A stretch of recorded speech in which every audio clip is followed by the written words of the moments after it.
Mike with Motorrad Audio, and this video is going to cover the details behind the ZZ-2 Bike2Play Apple CarPlay Android Auto interface that we offer for the BMW K1600s. This particular one is going to cover the 22 plus K1600s. Hopefully we'll have some mounts and things developed for some of the older models in the near future. There's two different kits available. There's one that is just the Apple CarPlay Android Auto interface alone, and then there's another kit that covers or has a front and rear camera with DVR as well. So we'll get into the details of both of those here in a second, and let's get started. So first we're going to go over the contents of the two systems. So here we have the Bike2Play without the DVR and cameras, and there we have the Bike2Play with the DVR cameras. So if you got the basic version with just the Apple CarPlay and Android Auto, it's going to come pre-mounted on the bracket, so it's kind of ready to go, pre-taped and everything else. You'll have a USB attachment that'll allow you to plug it into the USB in the top of the bike that we'll cover in a minute. You'll have a universal bracket that comes with the kit in case you ever change bikes later. You'll have a shield that will screw onto the top if you want to help cut down on the glares. And you'll have some various packages of miscellaneous parts, that sort of thing, that you can use during the installation or for future installations should you switch bikes, that sort of thing. The main power harness will be with it as well, which will have the T-harness to cover plugging it into either one of the accessory ports or other ports that we'll be showing you here in a minute. The differences to the one with the DVR is the mount is going to be different. Same type of mount, but you'll have magnets here that just allows this to be removed so you can get to the SD card. That'll be mentioned again in the video. There might be some things in the video that overlap because we've done some edits and shot some previous video that'll be spliced in with this. So we'll cover that again. You'll also have a rear camera assembly that you'll see later that will already be mounted on the bracket and everything ready to go. You'll have a front camera, and then in the bag there will be all of the various mounts for the front camera, as well as some extension cables for the camera's front and rear. They will be labeled on here so you actually know which one is front, which one is rear, so the images won't be reversed, things like that. So let's get into some of the installation details now. Okay, so with either of the kits, you're going to have a mounting bracket here that's going to fit over top of the top portion here that opens and closes. You'll want to sit on the bike, get this centered into place, put some tape here to kind of mark where it's going, and then remove that. Peel the portions of the double-sided tape that are off here after having cleaned this really well with alcohol so you get the maximum adhesion possible. And then it's simply just going to lock down onto there. With the version that does not have the front and rear cameras, this bracket will come pre-mounted on the screen. For the version that has the front and rear camera, there is an SD card slot available at the bottom that you would need to possibly access down the road. So the mount is going to be held to it with high power magnets. So this part will come off. So when you're doing your mounting, you can simply do it with just the bracket itself to get that in the proper place. And then this will just simply snap onto it there. Once you have this portion mounted, you're going to want to tuck any of your cables down in here, and you're going to want to push some excess back behind the screen. That way, once your installation is done, this top will have enough slack to actually still be able to open and close if necessary. You know, if the bike needs service, you're going to need access to the two screws to get the screen off. You still want to be able to open up this top, so you'll have some of your excess cabling run underneath here that'll tuck in behind the screen. And then once you tuck it down into here, it's going to go through an open hole where the screen is mounted into the front of the bike. So everything stays hidden, but you still have access to open and close that as needed. And again, if you need to access the SD card, you'd be able to pop this off and you'd have some excess cable to maneuver getting into there. There is an app that runs with this, so you will not have to access the SD card unless you actually want to take the SD card out, because you'll be able to access the video files directly onto your phone. So from a power standpoint, you're going to have two very simple options. On the non-DVR version, we've included this adapter with a C-type USB that will simply plug right into the factory connector that's in here. and you'll be able to tuck your excess cable into the pocket, assuming you're not going to be using it for your cell phone or anything like that. So you will lose that use, but it means you need zero tools to do this installation. It's super simple with no modifications at all. The other option is going to be the T-harness. So if you're using the T-harness, which will definitely be with the DVR because you're going to be doing other disassembly for the cameras, you're simply going to remove these two screws right here that hold the screen. This will pop out. You can either lay it on something soft like what we have here, or you can go ahead and I'm going to go ahead and just unplug and remove the screen. So you squeeze the tabs on the big plug, pull your small plug out. The small plug is keyed slightly, but it is easy to plug back in wrong. So just pay attention to the keys so it actually snaps back in properly, because definitely it's not going to power up without that being running.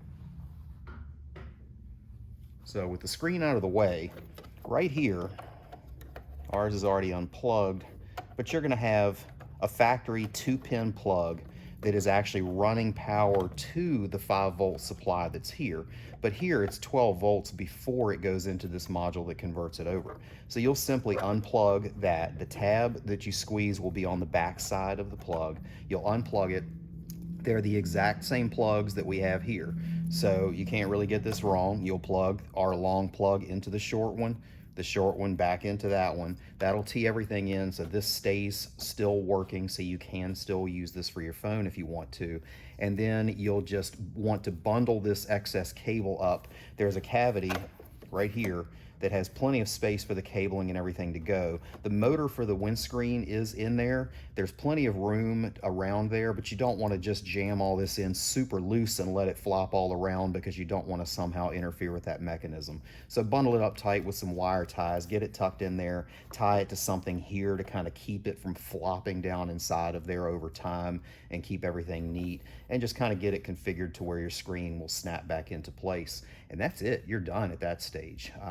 You run the wire out one of the gaps around the edge of the screen and finish the rest of the installation, and you're done.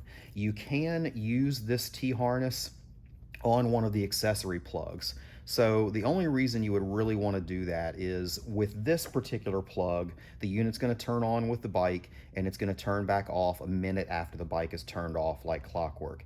If you use one of the accessory ports, it's kind of the same, but since the accessory ports are designed also for charging, they will end up staying active after you turn the bike off if it sees the load from this presented there. What that will do that could be beneficial depending on the installation or your own personal preferences is if you plug into the accessory port there, or if you have one in the back, it's going to stay active for 20 minutes. So the unit is going to stay powered up for 20 minutes after you get off the bike. If you have the cameras front and back, that could be seen as beneficial, because say you make a stop at a convenience store, you get out, you go inside, you grab what you want, you come back in. Technically, you're getting recordings for the entire time that you've been there. If you're not doing the cameras, having this powered up for 20 minutes just lit up for nothing might be a little bit on the annoying side, so you would probably want to use this plug here. If you hook it up in the 20-minute variation, I think I mentioned in other clips of video that I've shot before, you can push and hold the power button on the side of it and shut it down manually, and then the little LED will just stay lit up for 20 minutes, and then that will turn off. The bike is not going to let it kill the battery. It does understand the consumers. It is controlled by the CAN bus. It will shut down, so you're not going to have to worry about coming back to a dead battery. But again, having that lit up for 20 minutes when you left the bike might be a bit on the annoying side, but helpful if you're videoing. So for those of you that are doing the front and rear cameras, there's going to be 3 plugs that come off of the unit. The black plug is just going to be for your main power harness. That'll be really straightforward. And then you'll have 2 yellows. These, for whatever reason, are not labeled as to which one is front and rear, and that will matter because the image will be reversed on the rear if it's plugged into the wrong one. So once you're done with your installation, verify that the images are pointing and reverse the proper directions so everything looks good before buttoning it back up. They will plug into either one, so obviously if it's backwards, just flip them around and you're good to go. But it's definitely something you want to verify before buttoning everything up. On the camera model, you do have access to the front and rear cameras from here. You can control it to where it will say stay on the rear camera for the entire ride if you want to use it as somewhat of an extra rear view mirror. And naturally you've got your CarPlay and everything else there as well. So if you were to get your tracks going on the music you wanted to listen to, you could use it as a camera full time. But if you're using it for GPS, then obviously you're not going to be able to really use the camera full time. This screen is glove friendly, so it basically will work with anything if you're pressing on it, so you don't have to worry about wearing any kind of special gloves or something along those lines. So let's get into the camera options. So for the front camera, we did keep things very, very simple. We used the OEM mounts that just come with the camera with no additional fancy things. We personally do not want to put any holes in this and figure most people would prefer not to. So we did prep this with alcohol really well, let that dry, and it did stick on there quite strong, so we think that'll hold up long term. You know, if it didn't, you could always tack a couple screws in there, but obviously most of us would prefer not putting holes in the bike that are not necessary. And then you'll be able to tuck your cable back in here. Definitely want that wire tied somewhere in this area to be able to anchor that in. That way, if somehow this did come off, it's not going to be able to fall far enough to get into the tire or anything like that and become dangerous or get messed up. On the rear of the bike, there will be a custom bracket made that the camera will already be mounted to. It'll have a couple holes at the top. One hole is for the factory screw to go through for this license plate bracket, and then the other hole will have a screw and a lock nut on it to keep the camera from being able to swing side to side. So that'll lock it into place and keep it steady. There is a grommet here from the factory that they run this light wire through. You'll basically pop that grommet out of the hole, put a little slit in it, and poke the cable through, so you're not actually doing any holes for cabling, for mounting, for anything on this rear bracket. And then you'll be able to run your cable up through here to get it to the front unit. Along with the kit will be all the standard mounting brackets that come with the kit for the GPS or for the CarPlay device, for the cameras, for everything. So if you have a different scenario back here than we do, there will be some extra parts that you can possibly do something a little more custom, or say you have a Grand America and you want to hang the camera from underneath the top case or something along those lines. There will be some extra parts in there that you can use for that. Okay, so we have the unit loosely wired up here just to show you boot up time and a slight bit about how the unit functions. So you turn the bike on, naturally it boots up. It is off of that accessory circuit, so when you turn the bike off, the unit is going to stay on for a while. The accessory circuit kind of senses the load of what exactly is connected to it, so it can stay on for up to 15 minutes after turning the bike off. If you push and hold the button on the side of it, it will power the unit down if you don't want it to stay lit up, say you're out in public, that sort of thing. If you're at home in the garage, you just get off, walk away, and it'll handle itself with enough time. So when connecting to CarPlay, it did disconnect my camera, so we're back here with CarPlay showing on the screen. You have a home button here that will get you to your cameras. If you want to access those, you can switch which view you have. You have picture-in-picture for the front and rear. You have a home button that will get you back to your CarPlay if you're on a ride. You are connected to this via Bluetooth and Wi-Fi both, but your phone will continue to connect to the bike via Bluetooth as well. So you'll be able to play your music and everything via CarPlay, but it will be coming through Bluetooth on the bike or helmet. However you had your Bluetooth previously connected for that, you will still be able to also use your handlebar controls to change songs and stuff along those lines.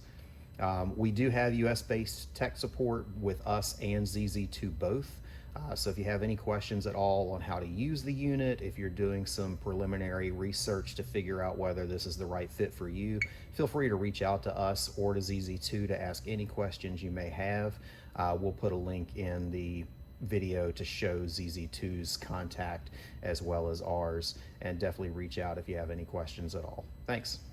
Little add-on here just to show a lot of people have had questions about how the overall system works.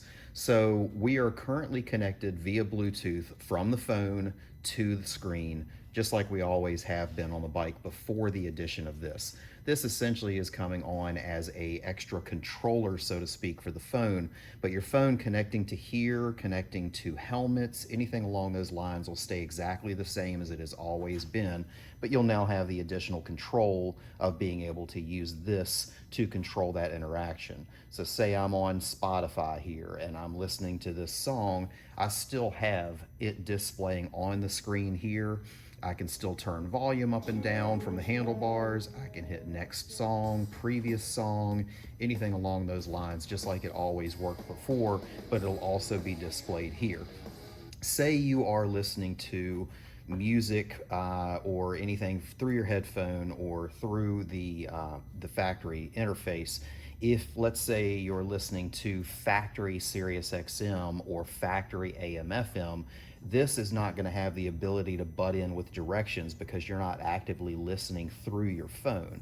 So if you want to use satellite radio but also get turn by turn from CarPlay, then you're going to have to be listening to audio from your phone through this. So say Spotify through here or the SiriusXM app or something like that. So just understand, if you're a big satellite radio user, you're out in the country where there's no service, then you're going to have some limitations on the turn by turns if you're using the factory satellite radio in here. So just kind of wanted to give people a quick overview of that so they kind of understood how that overall interface works. Naturally, reach out to us if you have any questions. At the end of the video, we're also going to splice in our stage 6 installation. What that basically is front and rear speakers, subwoofers, everything. The main reason we're splicing that in is it does show the disassembly for all of this area, the side panels for running your front and rear cameras, kind of gives you an overview of a lot of disassembly of the bike that could be helpful if you're installing the DVR version with the front and rear cameras. So naturally, again, if you have any questions, just shoot us a message or give us a call. We'll be happy to answer anything we can do. Thanks.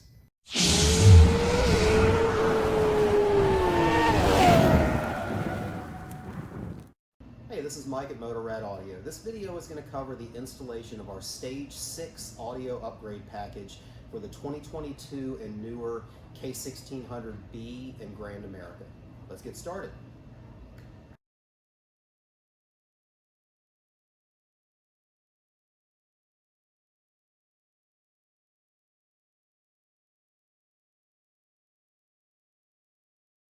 Okay, so we'll start with a quick overview of what came in your package. First, you'll have your 6.5-inch pods. They are preloaded, pre-terminated with quick disconnect and ready to go.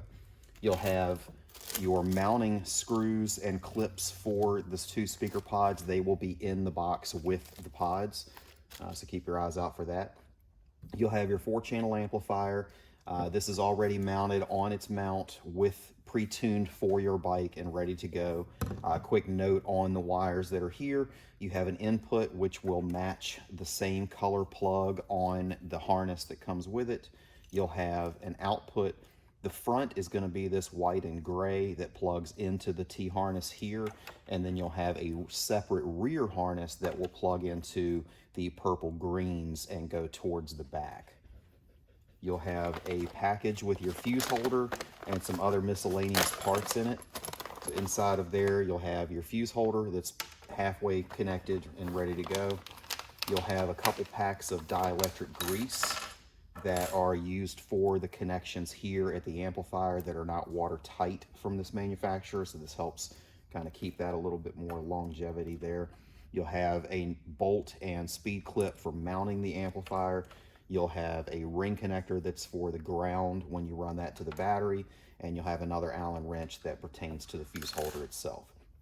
This is your input-output T-harness for the actual amplifier signal going in and coming back out and going to the front speakers. You'll have your main power and ground harness for running to the battery. You'll have your rear harness for running to the back for future upgrades. And you'll have some miscellaneous wire ties for kind of cleaning up all of your wiring once you have everything run. And then there'll be a sheet that pertains to tuning of the factory system and kind of where we have this adjusted to match certain settings on the radio to try and get you the highest output and sound quality as well. And then your rear speaker section will have 2 of the rear panels. You'll have this grill package that will be in there. which naturally includes the grills themselves, but also has the hardware inside for mounting of the panels and the wires that would lead from these panels to your rear plugs. And then these grills are designed to snap down in here once the installation is done. Okay, so tools needed for the installation are going to be a Phillips head screwdriver for dealing with your battery terminals, a T25 Torx screwdriver, as well as either a short version of that or a right angle version to get at a couple of the hard to reach places. You'll need a set of wire strippers and crimpers for crimping the power and ground wires that go to the battery.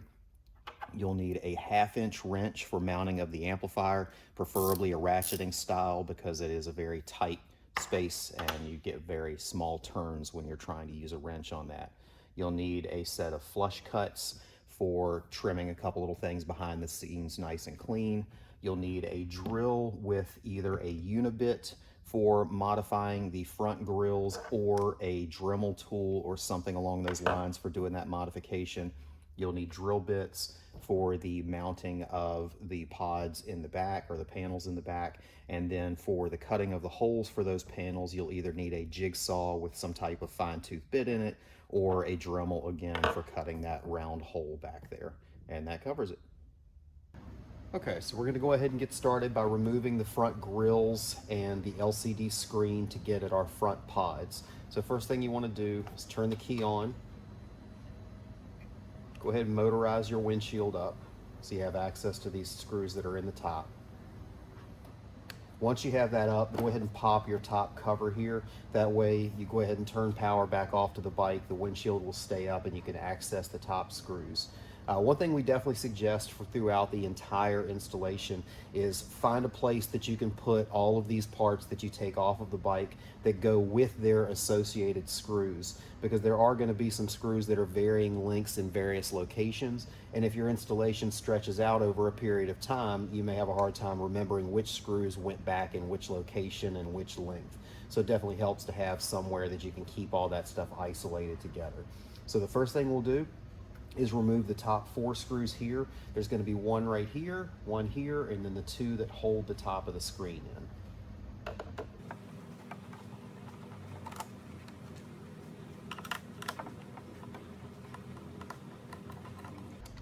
Once you have those 2 screws that are out of the middle there that hold the screen, you can go ahead and pop the screen top out and lift it right out. There will be 2 plugs here. One that is just a small plug that's pressure fit in there. It just pulls right out with no releases. The other is going to have release tabs that you squeeze to be able to work that plug out. Just be careful that you hold this good so it doesn't pop off when that plug lets go. So now your screen is out. You want to go ahead and set that to the side with those 2 screws. And then go ahead and remove the ones that are in the top portion of the grill here.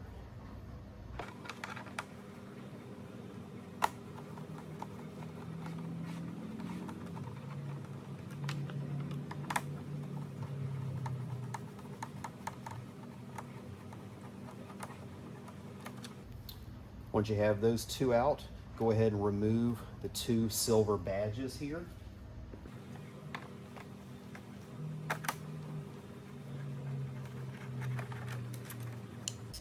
Go ahead and keep that screw in here with it.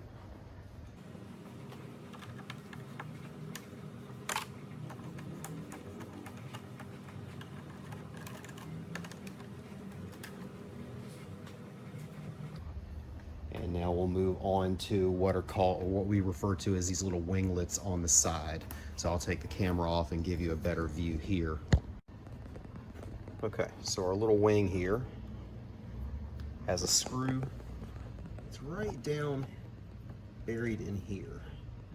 So that is still going to be the standard Torx that you need to remove there. So we'll go ahead and get that removed and I'll show you what's behind it. Same thing on the other side as well.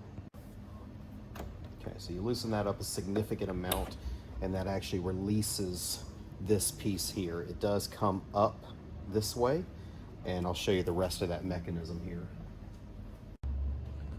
So you'll see that screw that we just loosened way up right here. This just kind of goes in and puts pressure on a tab. So you don't really need to remove this screw completely, you just remove it a significant amount. And then you'll go ahead and remove these 3 screws that are holding this the rest of this cover on there. Again, same thing on the other side as well.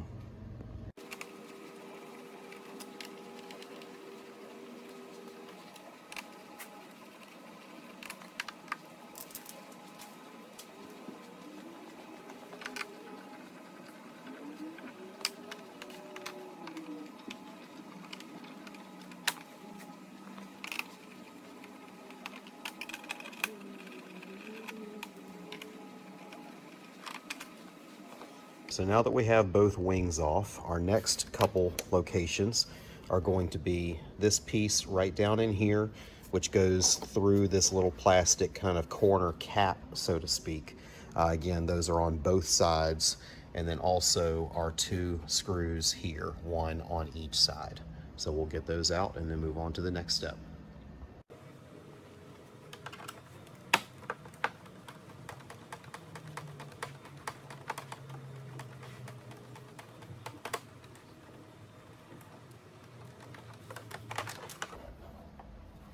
Have this out, nice long screw that goes with it.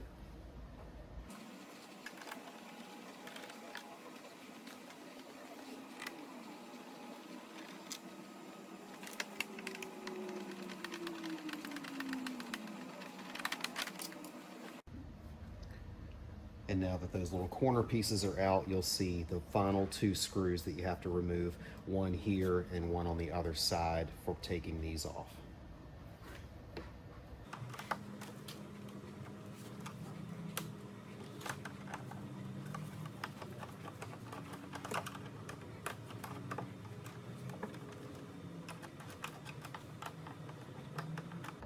Screw can be a little difficult to get out because you really can't get your fingers down in there, so you may end up just kind of jarring it loose when you remove this grill. So the grill is snapped in with a couple snaps. You'll just want to pull it this way towards you. It usually breaks free a little bit dramatically, so just kind of keep yourself under control that you don't go flying backwards as you're pulling on it.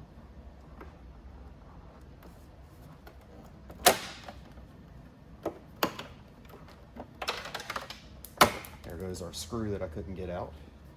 And now we have the grill out.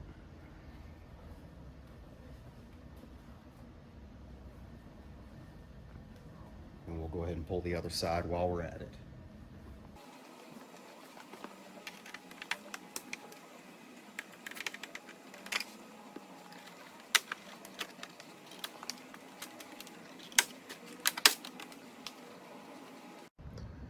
Okay, so now that our covers are off, it'll be pretty obvious. There's 3 screws that hold the actual pods in on each side. You'll see the plug for the pod right here with a squeeze tab at the top of it that you squeeze to unplug that. So I'll have to put the camera down, go ahead and take these screws out and take these 2 pods out.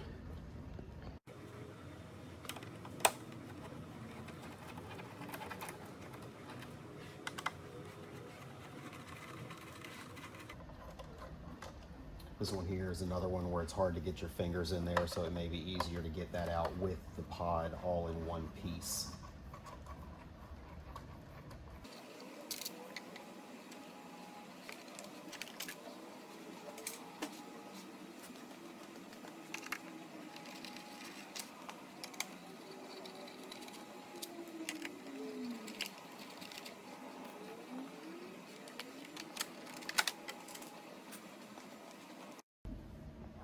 Okay, so now that our pods are out, to make running the speaker wires to the pods easier, we're going to go ahead and move on to the amplifier section of it, to where we're pulling this side panel. So first things first, we'll want to remove the screws that hold this piece and these 2 here on. So most of them are pretty obvious.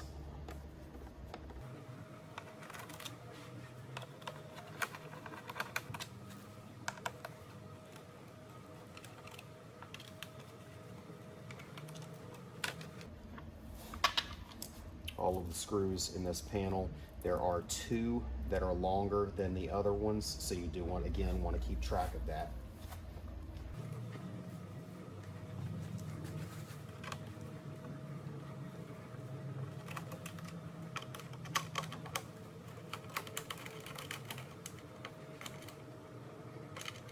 This is a very, very short screw that goes up here, so again, note that location. And you can also go ahead and pull this one down here that's at the tip of this other shroud that you uncovered when unscrewing the other. This does not have a screw in the other end. It just has this little rubber boot that kind of holds it up in there, so this comes right out.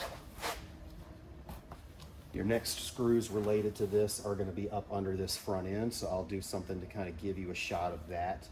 And then there is one more screw right here that you would need to remove while we're in this location.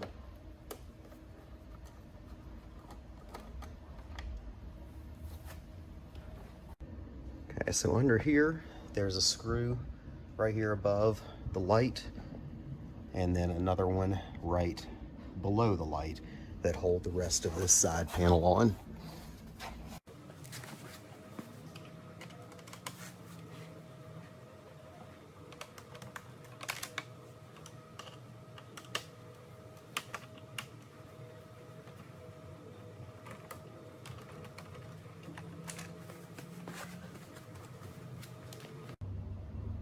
Now that we have those two lower screws out, you'll have one more that's right here underneath this. This does open up, as you may have noticed earlier. It hangs right here, but it does have an additional little extra section that it will go.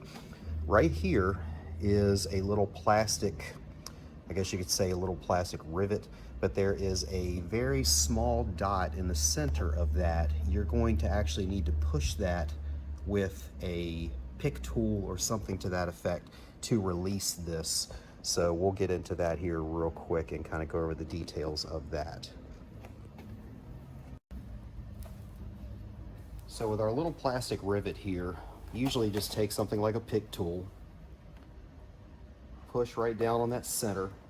Doesn't usually go all the way through to where you can get it out. So you do need to actually push that pin all the way out. Typically a paper clip works great for that. You'll hear it fall when you do that. With any luck, it'll hit the floor. Most often it hits the floor. If not, it should come off when you remove these panels, but you're definitely gonna have to keep your eyes open for it because it is a very, very small little cylinder of plastic. Once that has released and let go, this little top piece will pop right out with ease. Set that to the side and get your other screw out here.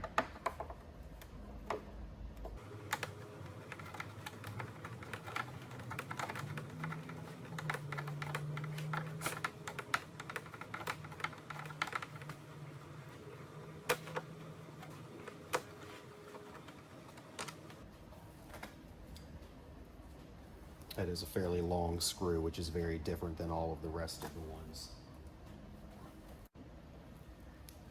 And that is basically it.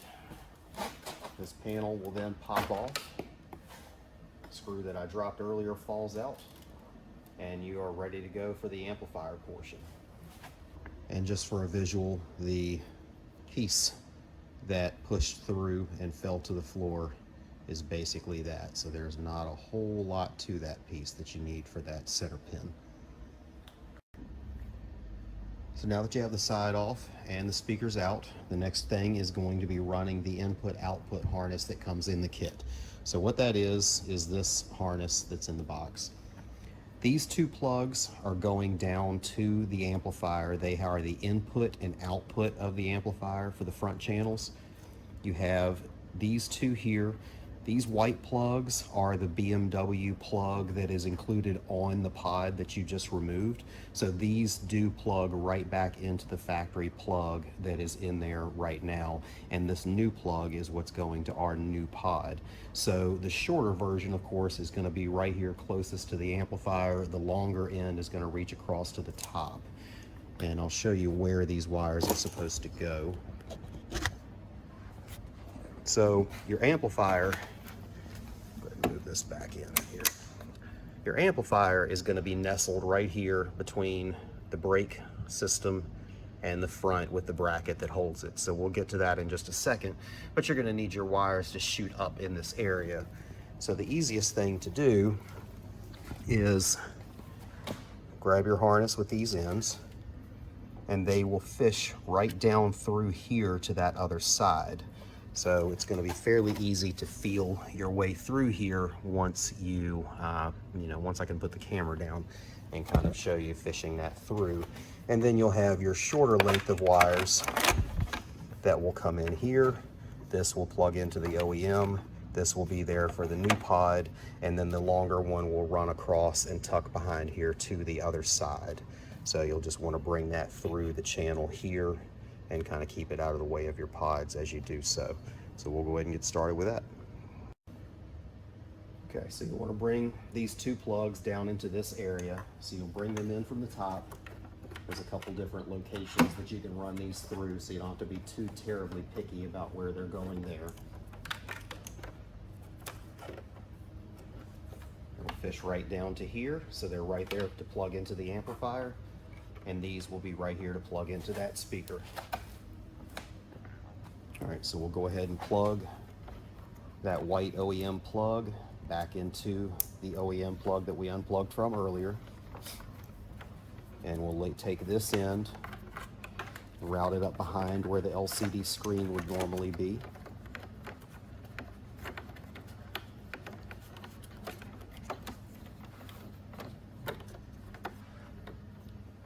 Bring it across here to the other side.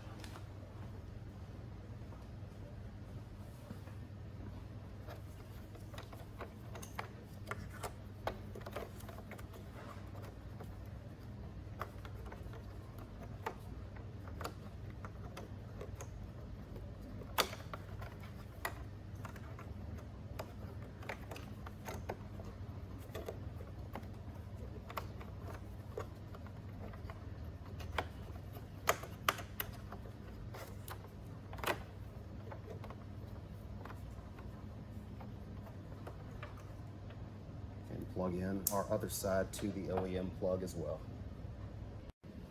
One other thing of note, when I ran the cable across earlier, I ran it in front of this cable, which kind of binds things up in here. So if you happen to have done that before you put your pod in, go ahead and bring the cable that's coming across behind this fabric wrapped one that goes to the screen. Just keeps everything freed up a little better back there. Okay, so for the amplifier portion, you're going to want to remove this panel and basically loosen this panel up for the routing of wires through here. So you'll be taking out this screw here and this screw here, and then up here you'll notice this screw in the front edge of that, and then another one right up here that's right by the handlebars. So we'll go ahead and get to removing those and move on to the next step.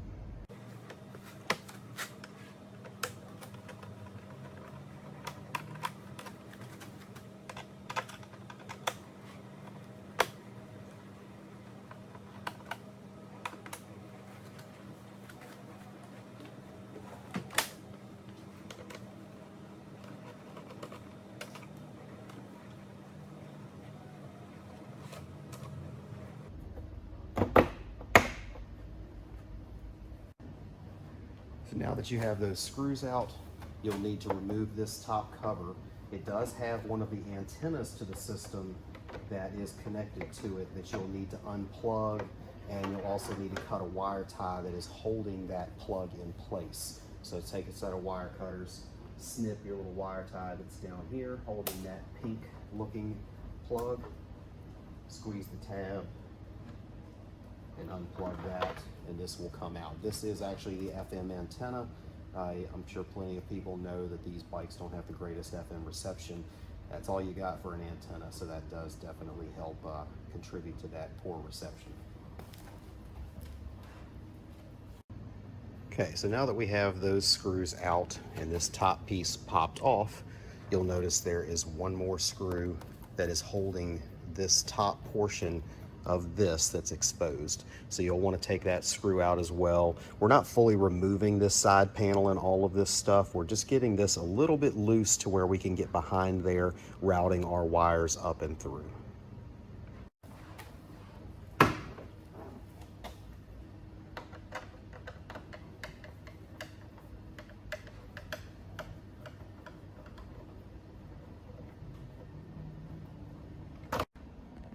Okay, so now we're going to mount our amplifier. The amp is going to fit right up in here. You'll see a black heavy metal tab here. Used to be used for mounting the horn from the factory a long time ago, and it just still exists there. So we're going to use that for our amplifier mount, and then the other end of the amp rests firmly on this piece here, and we'll wire tie that in place. And we'll go ahead and plug in this input section and kind of get going with that. Okay, so for this portion, you're going to be using this nut and speed, or bolt and speed clip that came in the kit with the fuse holder and all. The speed clip is going to go up on that bracket. Just push that right on top of it. The bolt is a coarse thread. It does grab a lot, so if you have a little bit of WD-40 or something along those lines that might help you in getting that to go through. It is a quite frustrating location to get your hands into and to be able to see. So you'll probably want a headlight or something along those lines to be able to kind of see what you're doing as well. You'll need a 1/2-inch wrench, preferably a ratcheting style, because you get very minor turns of the wrench when you're putting this in. It's definitely the most frustrating part of the installation for sure. So we'll go ahead and get to mounting this piece in here.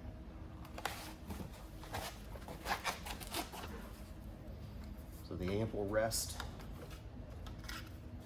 right here and go right up on top of your bracket.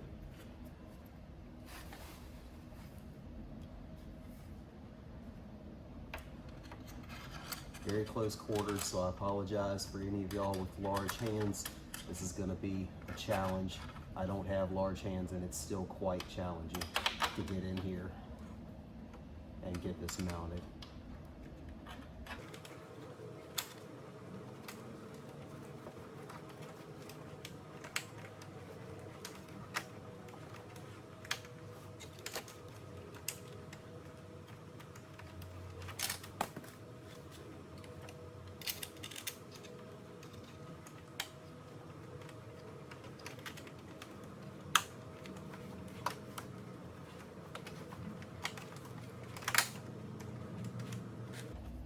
So it is seated in there. I'm going to start ratcheting this and probably put you on fast forward because this is going to be a while.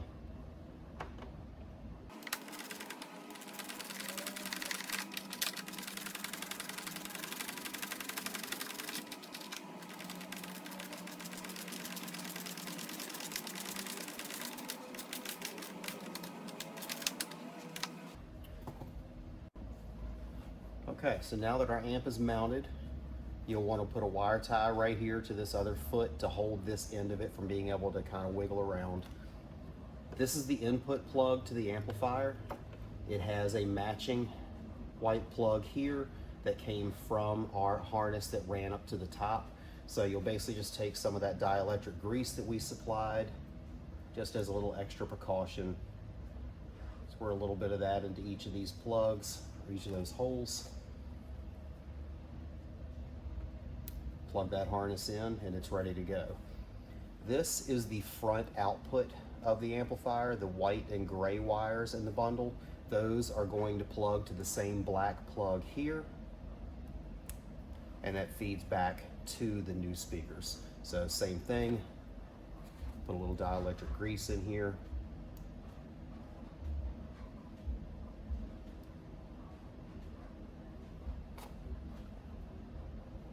And plug these together, tuck them right up in this hole, wire tie it to this bracket. There's an extra hole right there in the top of the bracket for a wire tie to hold these two there. You may want to wait until you've done your speakers up top to make sure you have enough slack in the wires that you have the option to kind of pull those around as you install the top pods. And then once you're done with those, go ahead and wire tie this into place so you have plenty of wiggle room that you can move around in there. Next, we'll move on to the rear wire harness that runs to the back and the power and ground harness that run to the battery. You'll notice this blue wire in here. This is normally a turn-on wire for normal situation installs. On this bike, this amp is using an automatic turn-on circuit, so when the factory radio comes on, this turns on in response to the voltage that comes in on the speaker leads on the input. So it does not need a wire to turn it on and off.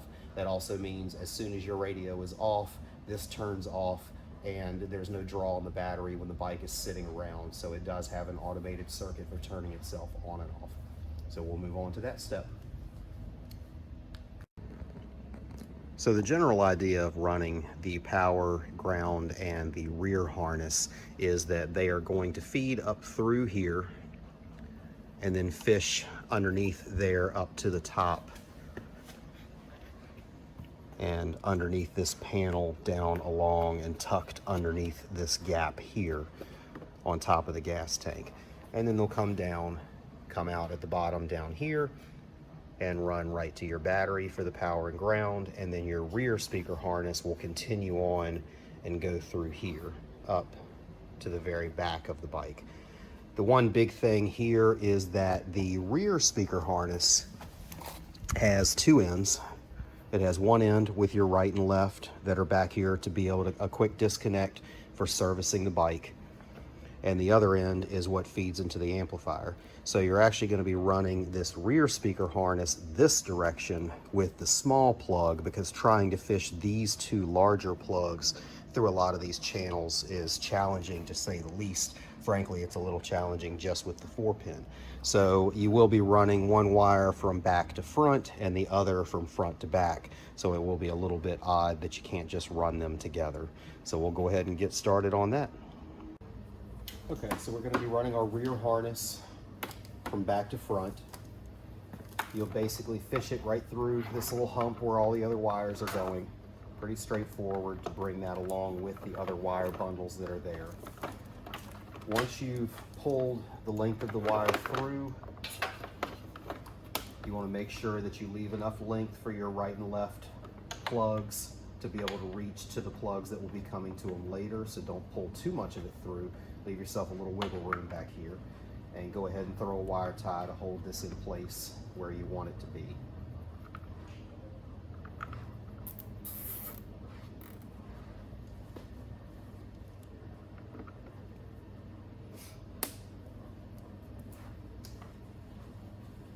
Now that you have that there, you're going to be running this cable right along with the other bundle, wire tying it along the way.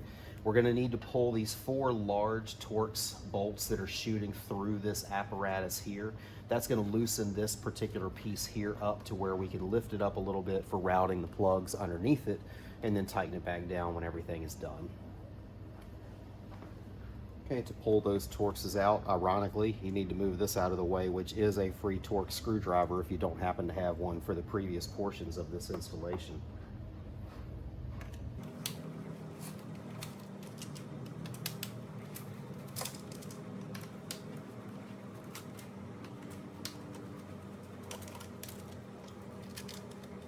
So with those 4 out, we have a lot more wiggle here to be able to lift this bracket up and down for fishing wires and kind of make that a little bit easier. Okay, so now that this panel is loose and can lift up and have room to run underneath here, this panel is going to lift back, and you'll basically be bringing your wires up through here and then bringing them around and up to the top edge here.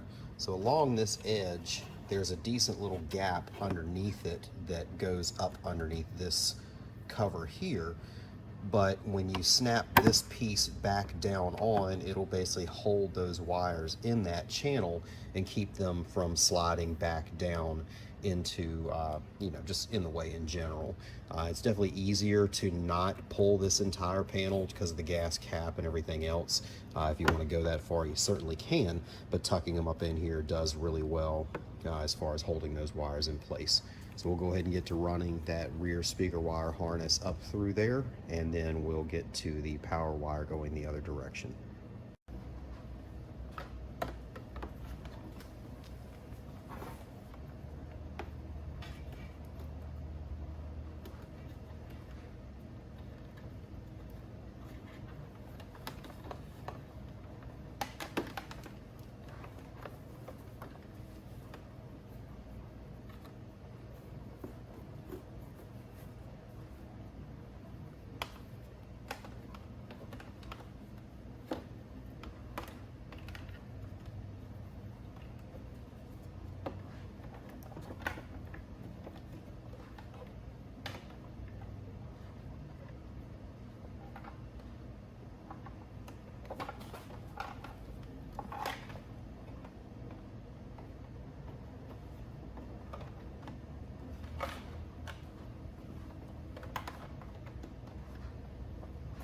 Once you get to this point here, you're going to be feeding the wire down this way to this other end that's hollow that you can get your hand into. So see if I can reposition a little bit for you. So basically right up through here, there's an empty spot that you can easily feed this down to. Feeding this down versus feeding the other one up is definitely a little easier. We'll use a longer wire tie to help guide the next harness when we're going the opposite direction, because it helps to feed this wire down through here a lot easier, or up through here a lot easier.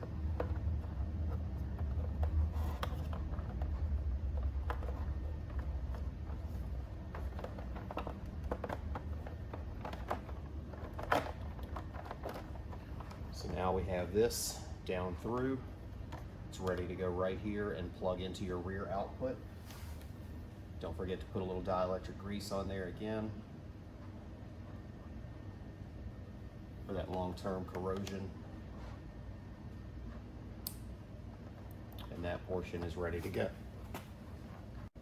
Okay, for running the power harness, we like to tape our power wires to one of the long wire ties, where you're taping one of the wires to begin with and then taper down to the end of the wire tie and tape it as it continues.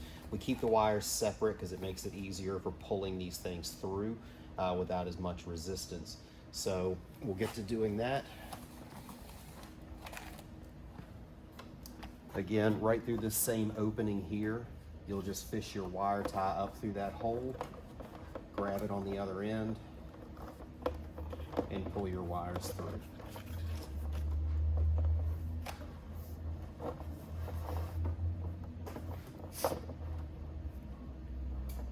Once you get there, come back down, add your dielectric grease in here.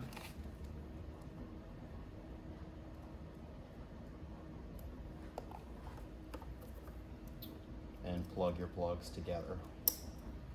So you'll want to go ahead and tuck everything up in and go ahead and wire tie those into place down here where they're out of the way.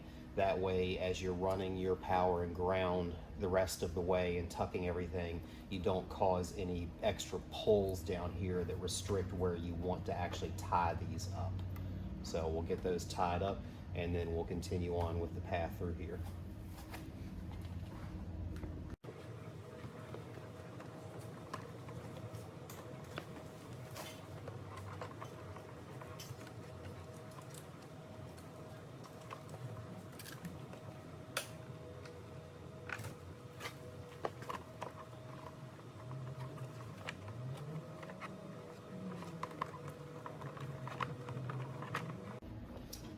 There is a wire harness right up here at the top with a plug that you can wire tie these to so they're not constantly trying to fall down on you.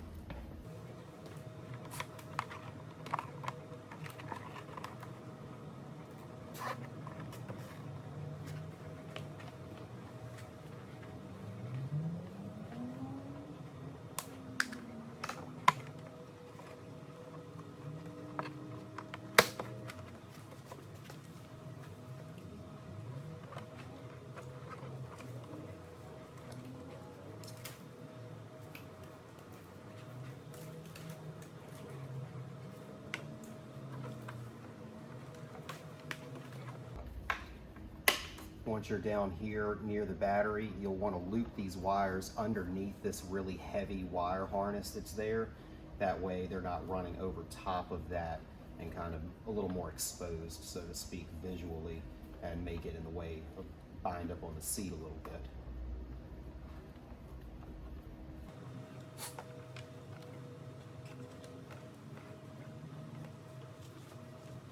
So once you're all routed through there, you can put your bolts back into the bottom section here to hold this, and we'll deal with your power and ground. So now you have your power wire here. This is going to be leading to the fuse holder that we have supplied. So this will go up into the fuse holder as shown in our separate video, and then connecting and then drop down into this pocket as a safe place to store it. But first things first, we'll start with our ground wire. You're going to want to cut that to length, to whatever you feel is proper.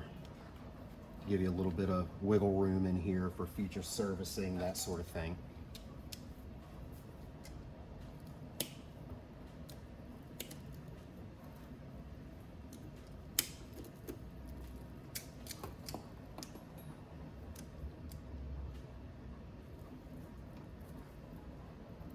Strip back and expose the end of it. Give it a twist. Take the ring connector that was supplied. Slide the boot down over the wire and crimp your connector on.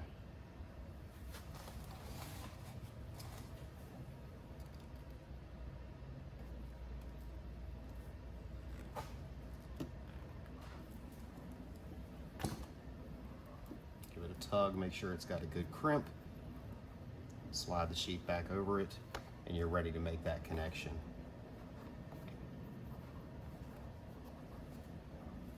So all you need there is a Phillips head screwdriver.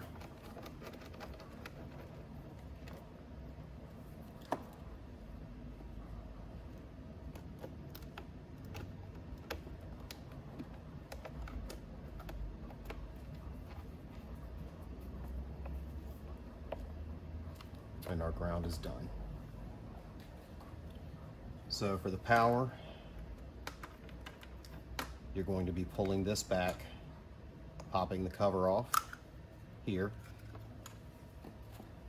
You have an Allen wrench that was supplied with it to loosen up the screw for the empty hole here. And loosen that up for your wire to go in. Strip about a 1/2 inch worth of wire because there is a lot of space up in there. So I just want to maximize the wire contact with the fuse holder. Probably use a better set of strippers than what I have here because these are not doing so great.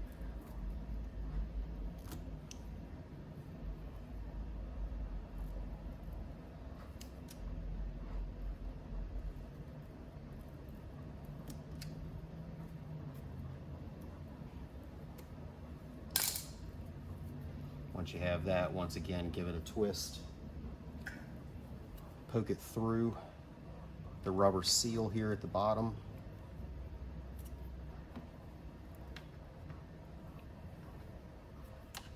And bring it up into the fuse holder itself.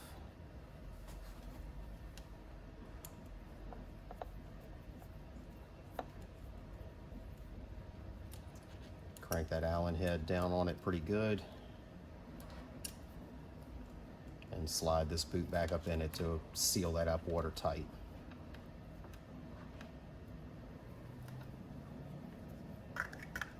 Snap the cap back on, and you are ready to go. You drop this down in here, connect it to the battery, and away you go.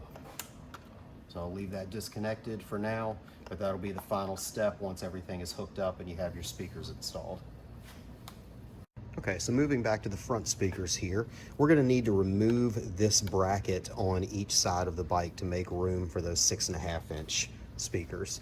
So you're going to need to remove those 2 screws right there and the one up top here. So the one up top is going to be a little harder to get at. A shorter screwdriver or a right angle is going to be handy there. And these do typically come torqued in there pretty solid compared to most, so it will take a little more elbow grease to break them loose, but they will come out without too much of a problem. So we'll get to doing that on both sides.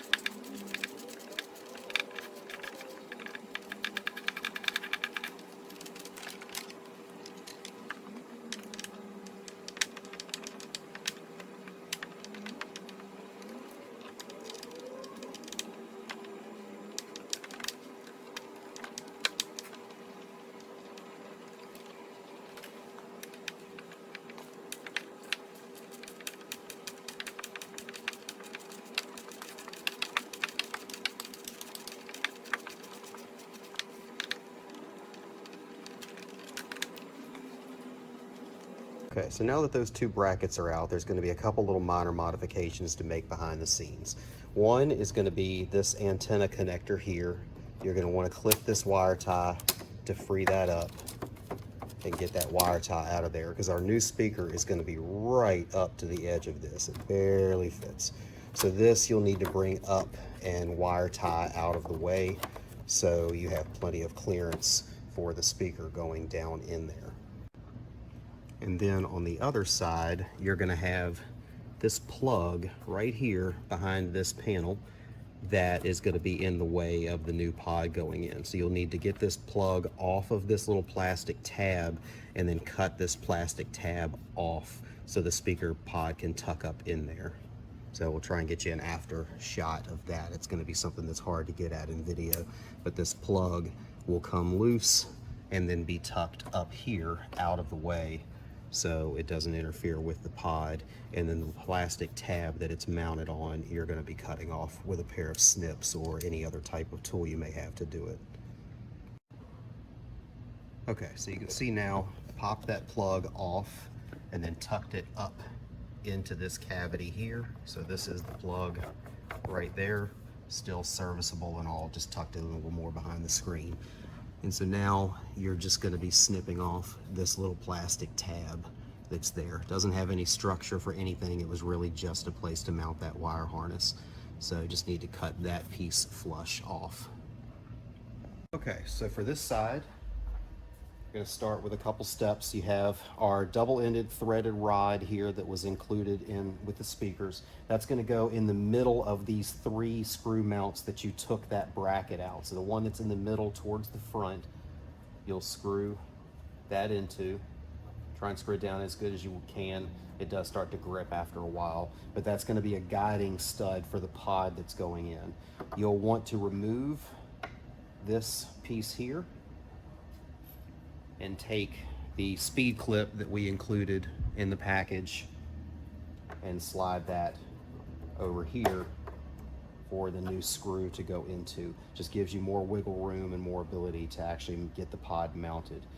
Make sure that your antenna cable that you unplugged earlier has not fallen back in here somewhere. You don't want to put the pod in and not have access to that, so make sure you have that up here where you can get at it.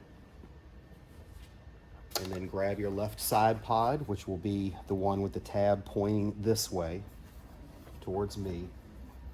Plug that in. Make sure these plugs are tucked back in here as good as you can, because again, this pod is a very, very, very tight fit. So there's not a lot of room for anything to get in the way of the pod going in. So there's a hole on the end of the pod here. It's got a good amount of extra wiggle to it to help you guide it in. But you're basically going to put this end in first and guide that hole onto that stud that we just put in, and then rotate the speaker pod in, and that's basically it. You're in place. It's going to be very, very close to the cone on the front, but it does indeed clear when the speakers are playing, that sort of thing.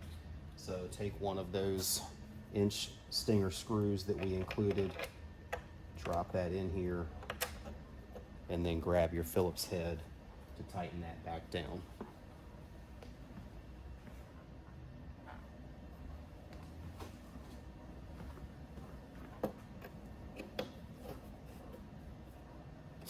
And that pod is installed. It's in there. It's certainly not going anywhere.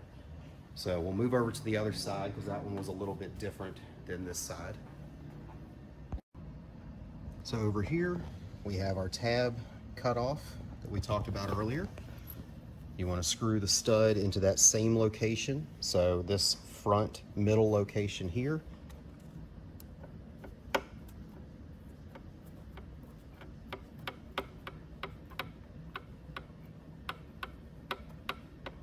You'll want to remove this panel. This is something we missed in the previous removal portions.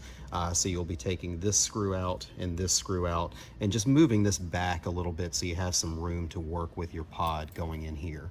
Same thing, remove that clip there and install our new clip onto there.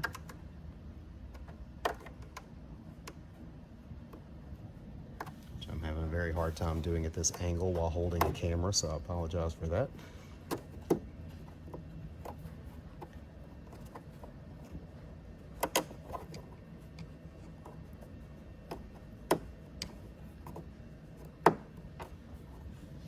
So that clip is installed there, and I'll get this panel removed real quick and we'll drop our pod in.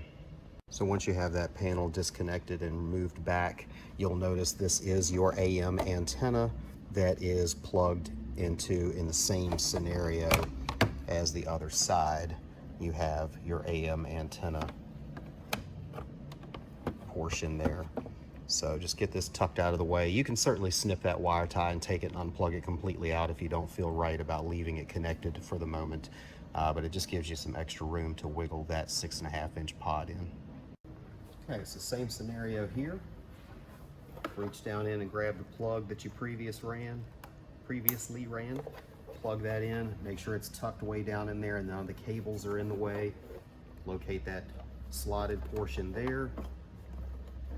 Drop it onto that stud and rotate and push the speaker in. Again, very, very tight. Portion of that tab that's cut off is actually touching against the speaker basket itself, but it's not actually hitting the cone of it.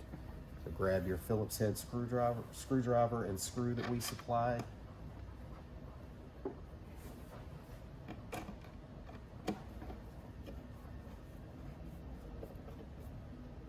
Tighten that down and you're good to go. You can slide this panel back into place that we popped off and put your screws back into it there.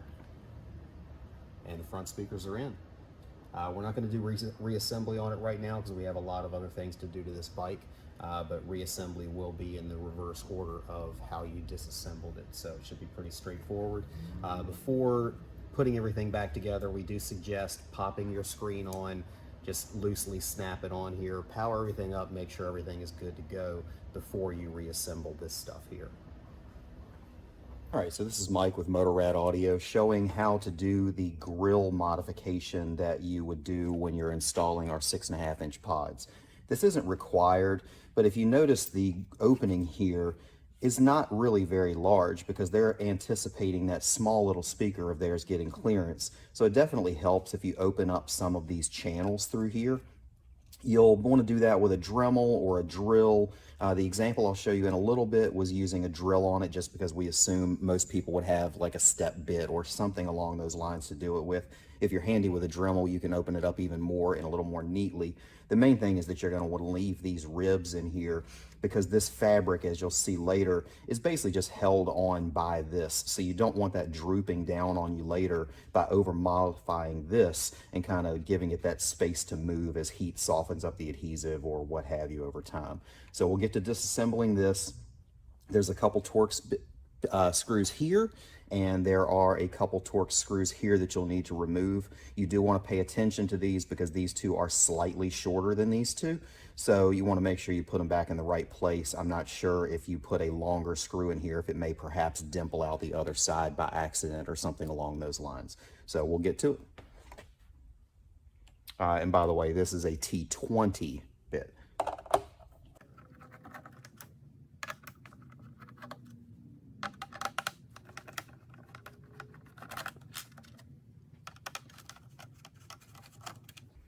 So once you have those taken out, you'll see some tabs floating around in here. There's a plastic tab here and another plastic tab there.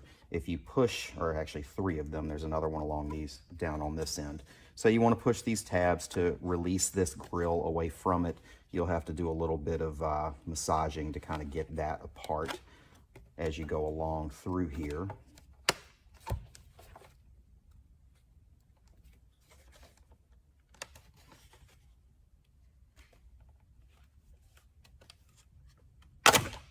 Once that pops loose, you can set this to the side, and now you'll have this, which is the grill assembly to the front end there.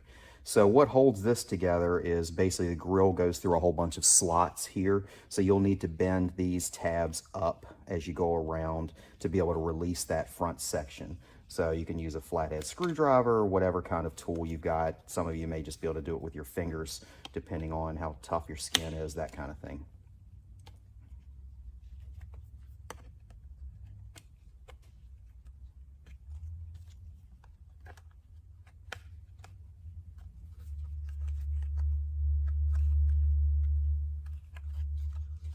And you'll have this, we'll bend these up here real quick. And this is a plastic piece that will basically pull out from underneath the edge. There's a little tab here that kind of holds it down, and that comes off. That's the one that goes with your short screws.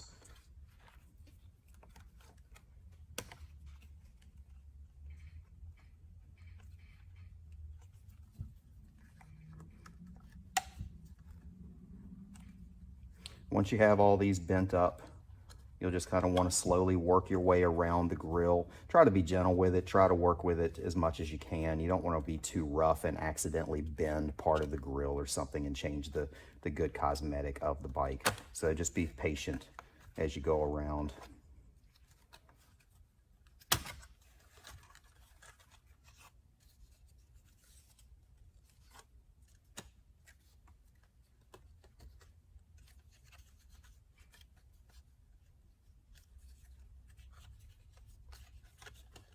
I'd done the other side grill and didn't remember this was here. So you do have your latching assembly here. So you will need to remove this screw as well to kind of get clearance in there to take that off. You won't have that on the other side. And there's one more tab behind there that's kind of keeping that all from coming apart. So once you have this apart, you'll notice that this grill is completely perforated. There's no blockage of any kind when it comes to the grill itself. So the main thing is, again, this carpet, I'm not sure if it's adhered on here or how it's adhered on here, so you don't want to cut too much of that away so this can droop on you later. But the good part is, since it's completely blocking the entire grill, any modification that you're going to make to this is going to be completely invisible to the eye once it's reassembled. So you don't have to worry about changing the look of the bike. It'll look completely factory. So now that you've got that apart, you kind of see what we're working with here. What we have here is the one that we had already done kind of testing this out. So you'll see where in between each of these squares, we drilled with a step drill down to kind of open that up, but then didn't really trim out the excess. Again, if you have a Dremel and you're handy with it or something along those lines, you could open these squares up even more. Just leave the structure there. We were doing a bunch of testing in actually replacing the front badge assembly that's on there with something that's maybe perforated and lasered out. That may be an upgrade that we offer down the road for people that don't feel the tweeter is loud enough. So we had cut this portion out in doing that testing. When you're doing this one, assuming you're not going to be doing that modification, then just leave this intact. There's no real reason to cut this out. This does block the tweeter that's going in there, but thankfully the tweeters that come in the Infinity Kappas, the Hertz, and the Rockford versions, they are quite aggressive tweeters because they're designed for Harley and loud noise and everything else. So typically, even with this blockage, you still get plenty of treble out of it. But if you really want it screeching your head off, you could cut this out and we could supply you with a lasered badge that has perforation in it, but it kind of changes the look of the bike a little bit. So that's going to be your preference there. But basically just go through and drill as many holes as you're comfortable drilling. This side where there's no latch assembly, can't do as we could do more if we wanted to. Not sure if that would really accomplish anything, but you know, you wouldn't be able to do it on this side because of the latch for the little flap up top. So drill a couple holes there, a couple holes here that you can kind of squeeze in, a couple there, and that just opens up everything to let that sound come through better. And then once you reassemble it, it'll look just like it came that way from the factory, but you'll be getting a lot more output out of your speakers.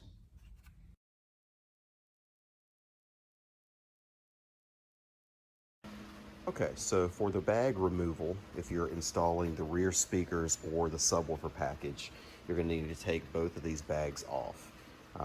On this side, you have the seat release assembly or cable here. You're going to need to pop this little C-ring off of that bracket there. And once you pop that off, obviously store it in a safe place because it's small, you don't want to lose it. You'll be able to remove this cable assembly to be able to take the bag off. On both sides, there will be a plug with a squeeze tab on each side of it that you squeeze and pop that plug off. You have the same thing over here on the other side. And then when you look inside of the bag itself, you'll have two large T40 bolts that you'll need to take out to pop the bag off. Once those bolts are out, you look down in here, you'll see your cable going through that goes for the seat release, and then your other wires and stuff. Right to the side, there's a flat tab straight down there. You're going to push down on that tab with your screwdriver, and that will release the bag off of the bike. Okay, so first off, we'll remove this clip. Just take a flathead screwdriver.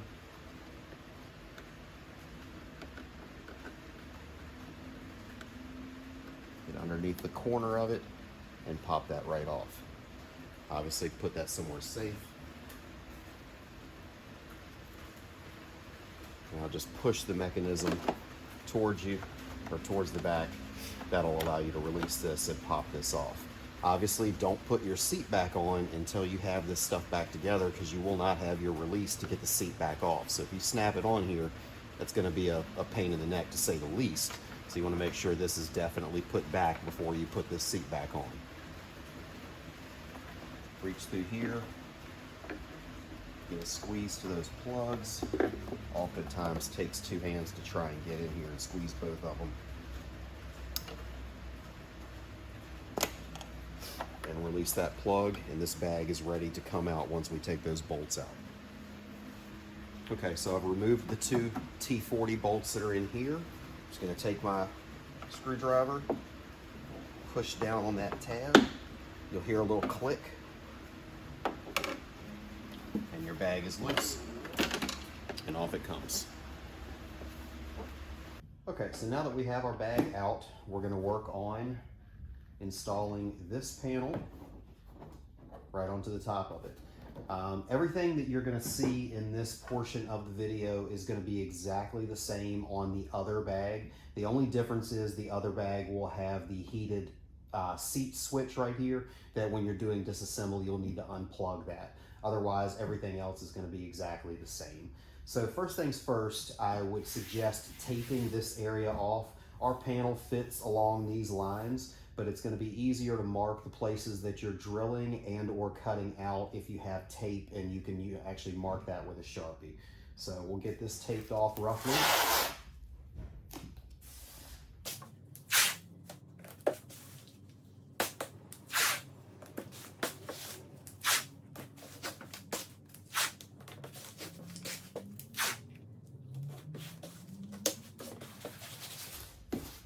Okay, so now that you have that taped off, just place your panel right on top. This line here is going to match right up with the line of the opening. So you want, you can pop this open and just make sure that you're flushed up with that. So once you do that, just push down on it. It should mesh right up with this here with no gapping of any kind. And then you're going to want to mark with a Sharpie the inside edge of this hole. Mark your lower nut and bolt holes here.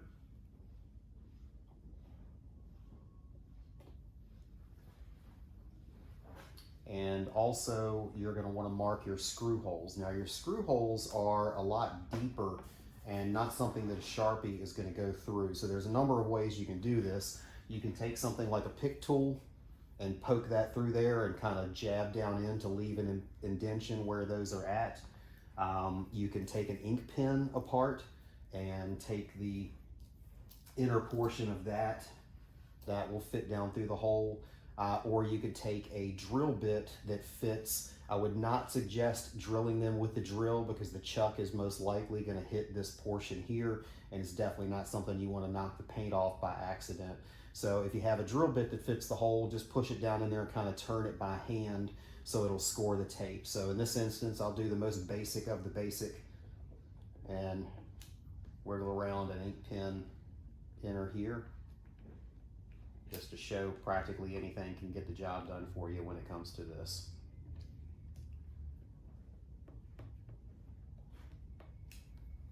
Now that we've done that, you can take this off. You've got your upper hole, your bottom hole, your 4 speaker mounting holes, and the hole that you're going to cut out. So we'll get to working on the disassembly of the bag itself and then worry about these. Actually, I take that back. It's probably going to be easier while this is all one surface to go ahead and drill these holes out. And then we'll cut this after removing this. Okay, so the drill bit I'm using is a 13/64. It is a little bit larger than what the bolts are that are going to go through here. So if you don't have this exact size drill bit, you could probably go down a size with no issue at all there.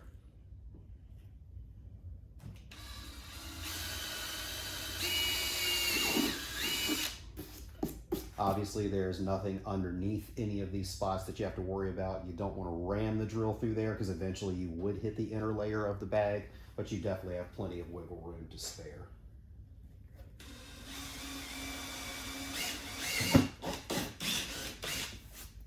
And it does love to grab and pull, so.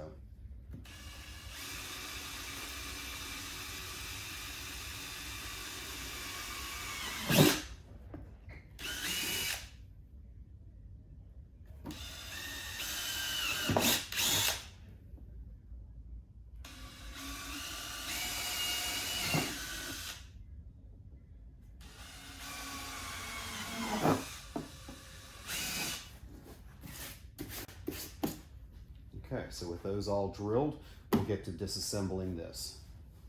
Okay, so for disassembly, first you're going to remove these 3 screws along the inner side here.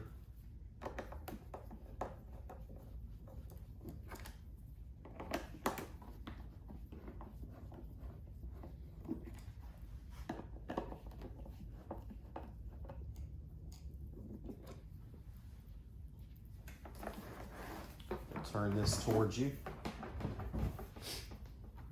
Go ahead and open up the side door. You'll notice a Torx right here behind the handle.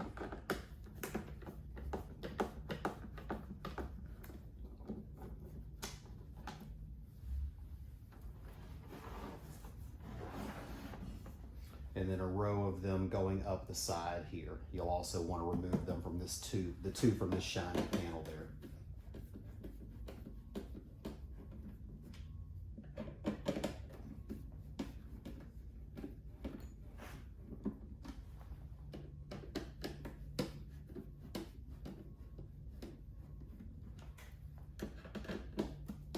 All of the screws that are in these panels are the exact same length, so you do not have to keep up with any of them. They're all going to go back in any hole that you find.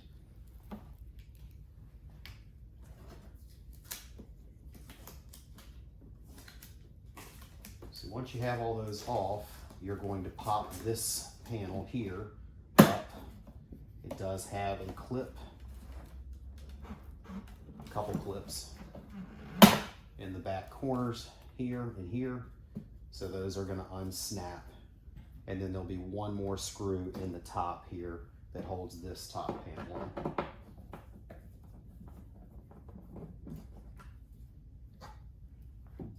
So once you have that off, you're ready to take this panel up.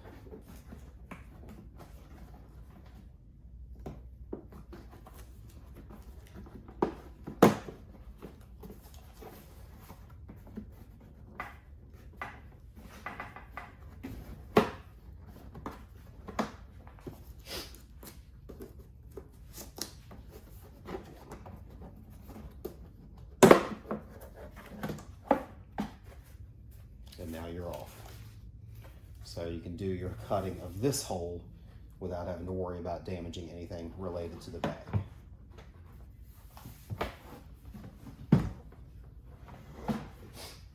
So cutting of this obviously can be done in a multitude of different ways. It is just plain plastic behind it, so you don't have to worry about anything else. Obviously, if you're going to use something like a jigsaw, then you'll want to make sure that everywhere stays taped and is completely covered so the flat portion of your jigsaw doesn't do any scratching.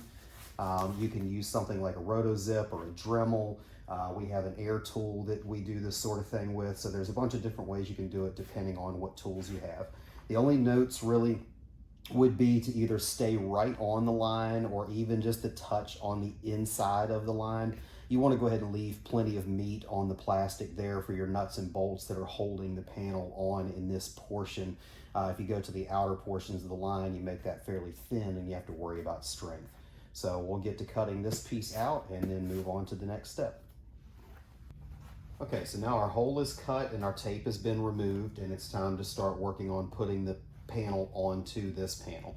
So in your mounting kit, you will have a couple of the screws that are used for the ends here. These are an Allen head. If you have the ability to, when you're doing our front speakers, you can always take a couple of the bolts that come in the front of the bike that are hidden behind the scenes for the speaker pods, things like that, and substitute those into the kit here and use these in that location or throw these away. But if you don't have access to leftovers, then we do supply these. They come with a little rubber washer on it that helps protect the paint on the outside. The biggest thing to note is the lock washer that comes for these screws or any of the BMW screws are these lock washers that have a black insert on the inside. They are a different size than the other screws, but they have the exact thread pitch and everything as the BMW OEM screws do. So these are going to specifically be for the BMW replacement screws with that black insert. All of the others are going to have a white one on the inside. If you try to interchange these, they'll start, but then immediately start to cross thread, and obviously you don't want to deal with that. So go ahead and place your panel here, grab one of these screws with that washer on it, drop it into here, and pop it right into the hole that you pre-drilled, and then do the same thing on the other side.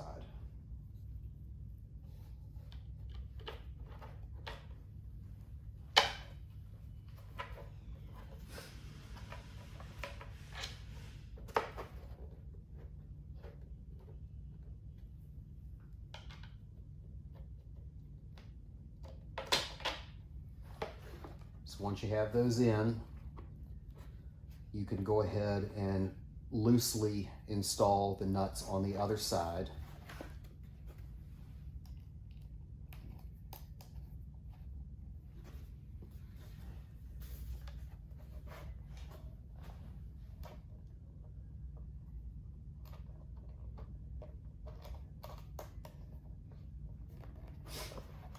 So if you're using the screws that we have supplied, they are a 3mm Allen. So I would take a 3mm Allen wrench to hold the one side, not to actually do the screwing of that side. And then it's a 5/16 socket that you'll use to actually tighten this down. I would do everything with the socket so the screw on the other side is not spinning. You don't want that sitting there tearing up the paint. Most likely you're going to want a deep well socket for this. I didn't grab a deep well, so I'm only going to go to reasonably snug here before I bottom out.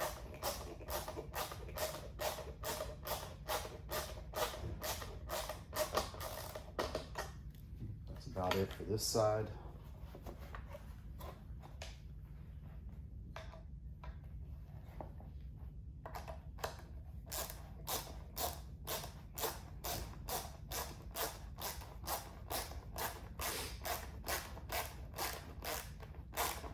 I wouldn't suggest tightening these all the way up, because if you do, you may need a little bit of wiggle room lining up the other screws, because this plastic panel does have the ability to flex on you right now when it's not mounted down. So you need to make sure all of these holes are lined up.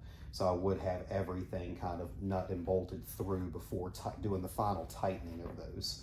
So once you're here, you're going to actually be placing your speaker in as well. So we will basically take this. You have two longer screws and two shorter screws. These have a Phillips head on them, so you'll need a Phillips head screwdriver for that. But your longer ones are obviously going to go where the deeper portions of the panel are, which are the two in the back versus the two in the front. We'll drop the speaker in.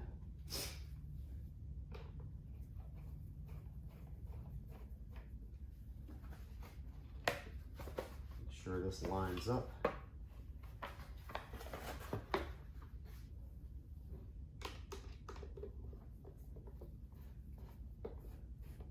loosely screw that into the plastic.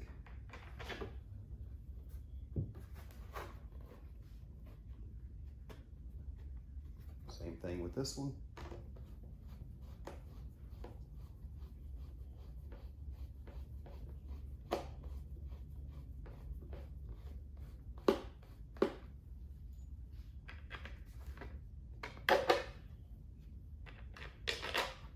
And push through your other two. So now that you have all those in there, grab your lock nuts.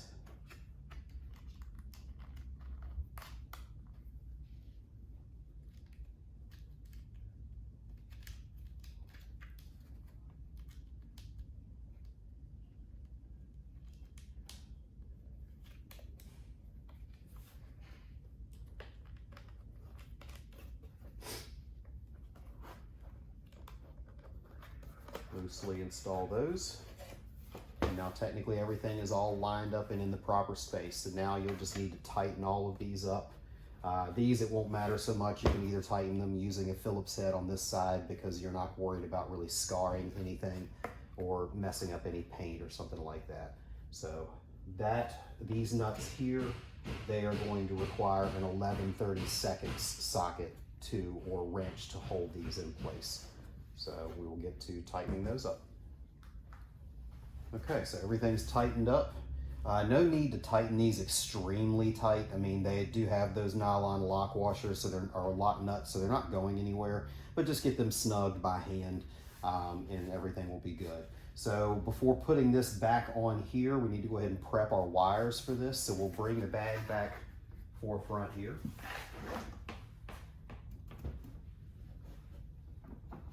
And in the kit, you'll have this wire harness. You'll want to bring that out a little bit farther than this plug so you have some extra wiggle room here, and then wire tie that in alongside this other harness here.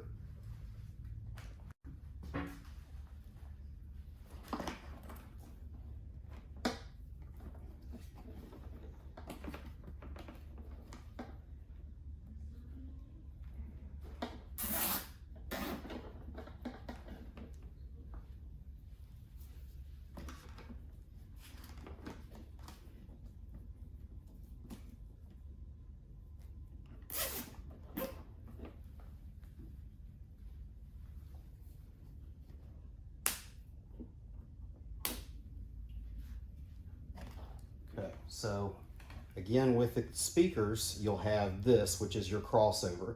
This divides up the sound that goes to the tweeter and to the mid-range to make sure they're only playing frequencies that they're good at, so they'll get the better overall sound quality. So the input end is the one with just one set of wires come. It does say in. You have a positive and a negative.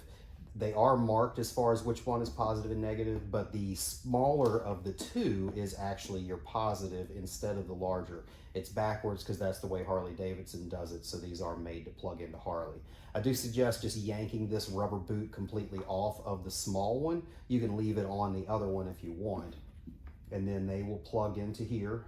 Sometimes these spade connectors can be a little bit on the loose side. If so, give that a squeeze to tighten it up just in case.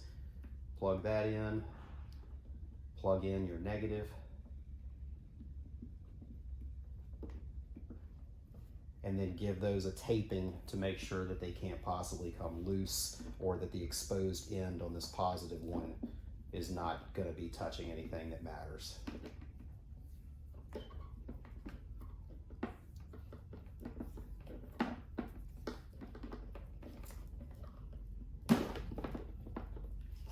That will leave you with this end that's going to be connecting to your speaker. You can go ahead and bundle some of this up because you don't need that much slack in it. So you can either do that with some with a wire tie, or just wrap a loop of tape around here to not have so much of that flopping around behind the scenes. So the other ends of this are labeled for plugging into the speakers, and they are sized appropriately for the terminals on the speaker that you're connecting to. So they will only plug in one way if you follow the sizes of those. Now, for those of you that are not doing our standard Kappa series speakers, if you custom ordered a, say, Arc Moto CX6s or the Cicada Audio Neo horn speakers or something along those lines, the speaker lands right about here when it comes to the magnet. So the Infinity Kappa will clear no problem. The other bigger, beefier magneted speakers will hit this portion here. So you will need to take this wire loose and actually trim this portion out right here on the bending portion. So kind of from here to here will need to be cut out if you're doing a larger than normal speaker. This wire can just stay loose and be tucked back in after the speaker's there. It's not really critical that it's in this housing. But if you're doing the Kappa speakers, you will not have to cut that portion out. That'll just stay as is and they will drop right in. So grab your lid at this point.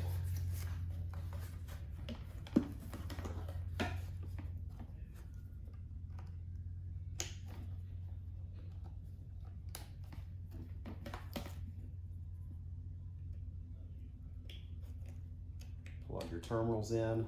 They all have a little clicking tab, so you can give each one a tug to make sure it's fully snapped onto there, and reassemble. You slide your handle through the notch there,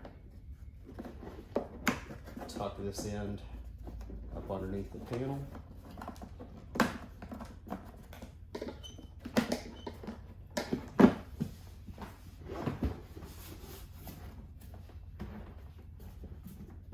Drop all this down in.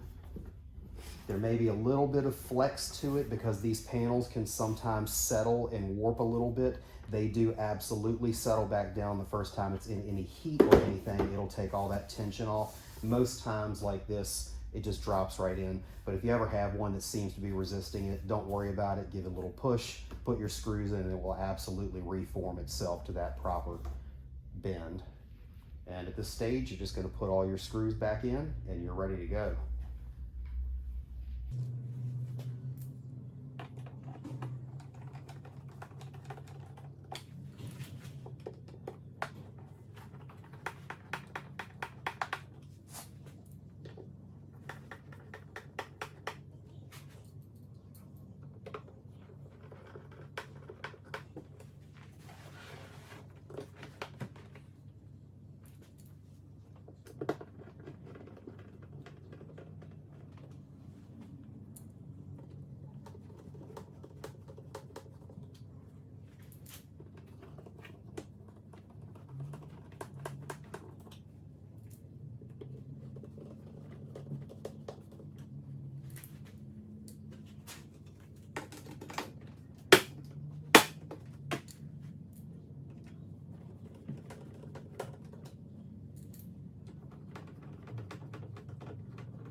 That's it. We're all mounted. We'll put the grill on it once we actually put it back on the bike.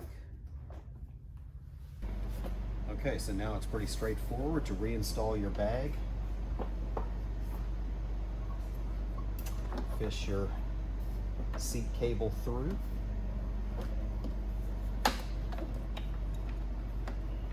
Tuck the new speaker cable through and the original plug back through. Push up until that catch grabs. Plug the bag back in.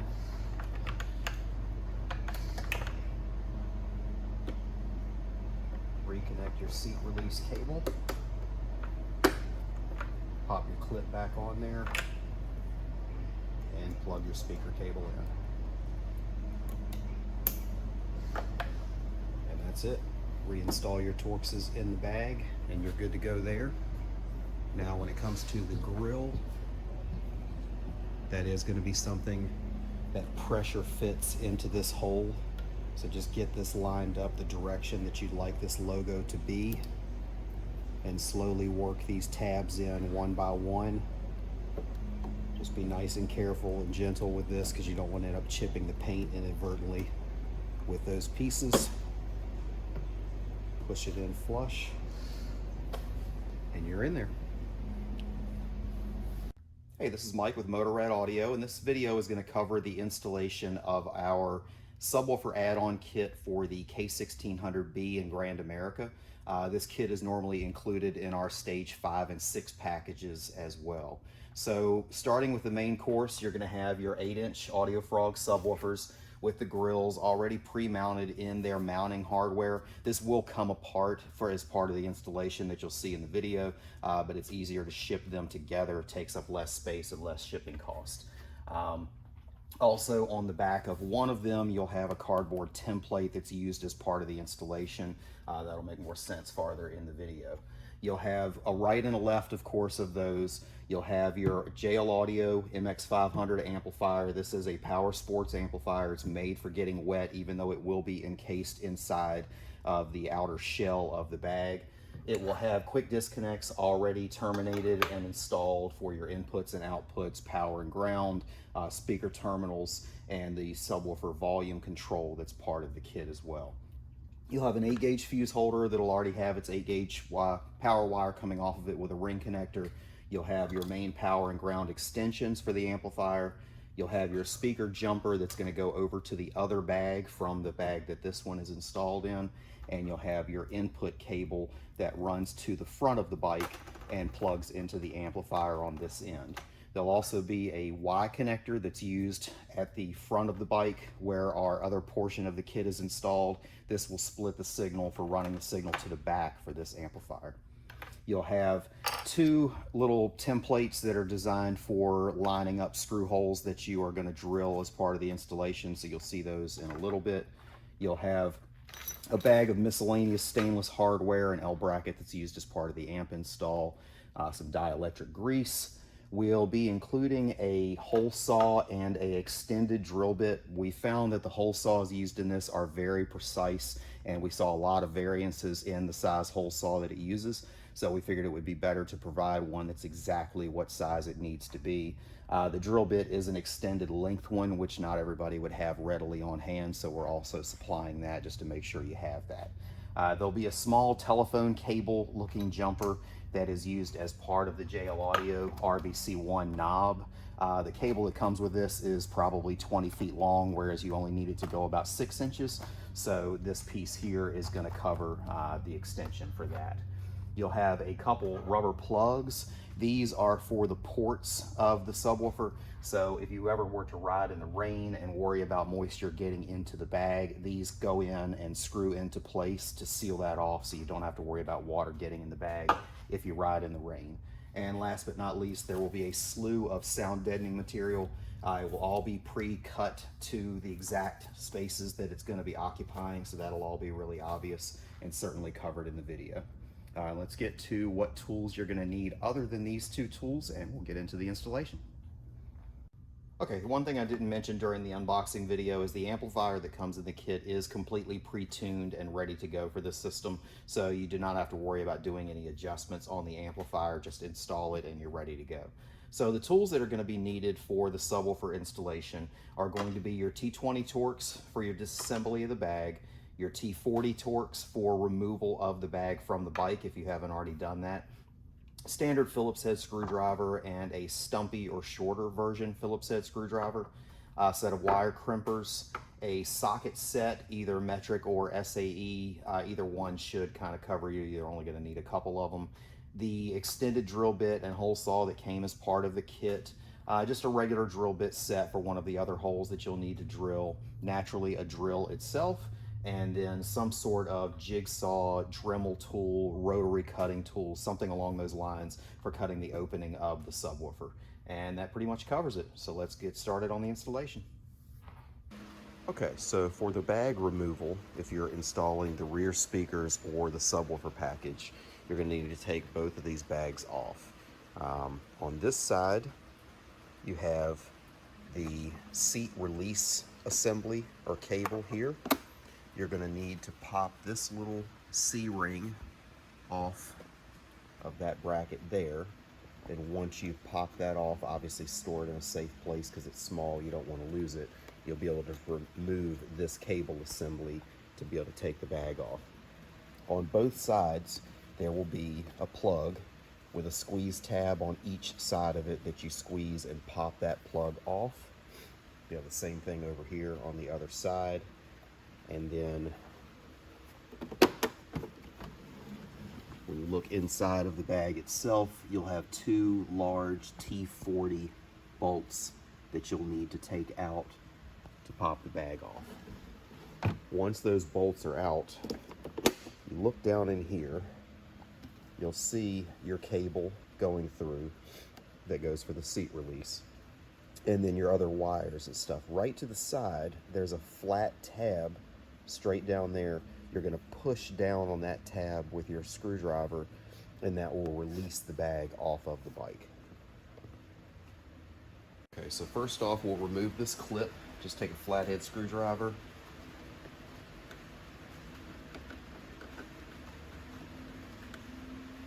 Get underneath the corner of it and pop that right off. Obviously, put that somewhere safe. Now just push the mechanism towards you, or towards the back. That'll allow you to release this and pop this off. Obviously, don't put your seat back on until you have this stuff back together, because you will not have your release to get the seat back off. So if you snap it on here, that's going to be a pain in the neck, to say the least. So you want to make sure this is definitely put back before you put this seat back on. Reach through here, give a squeeze to those plugs.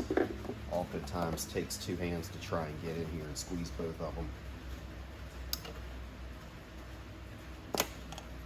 And release that plug, and this bag is ready to come out once we take those bolts out. Okay, so I've removed the two T40 bolts that are in here. I'm just going to take my screwdriver, push down on that tab. You'll hear a little click, and your bag is loose, and off it comes. Okay, so first things first, we're going to be tearing this bag basically down completely, taking all of the decorative panels and everything off, so through the rest of the process you don't have to worry that you might scratch something or something along those lines. We've been doing a bunch of different videos from this same bike, so the pods have already been installed on the top, so we're just going to take that back off. Hopefully throughout the video we can kind of splice the stuff together so it makes some decent sense for you. So you're pretty much going to be removing every single one of these screws that you find throughout the entire bag. So you have ones that are on the inner lip here. The only ones that are different throughout this entire process, except for one that'll be inside, are these three right here. Have some weird little washer, like a fabric washer on them for some reason. So these three you'll have to keep up with if you want to make sure you're putting those back in the right place. So we're going to get to basically taking all of these screws out, and hopefully I'll try and fast forward through some of this for you so you don't have to sit here and watch me take every single screw out.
Okay, so I had to pause the video real quick and grab a screwdriver or a pick tool because I wasn't able to squeeze the tab in this quite hard enough, so you may have to use something to get underneath the front edge of the clip to lift that up and take that off. We already did the other bag prior to shooting this video, and I squeezed it with my fingers and it came right off, so it's hit or miss as to how strong those hold on.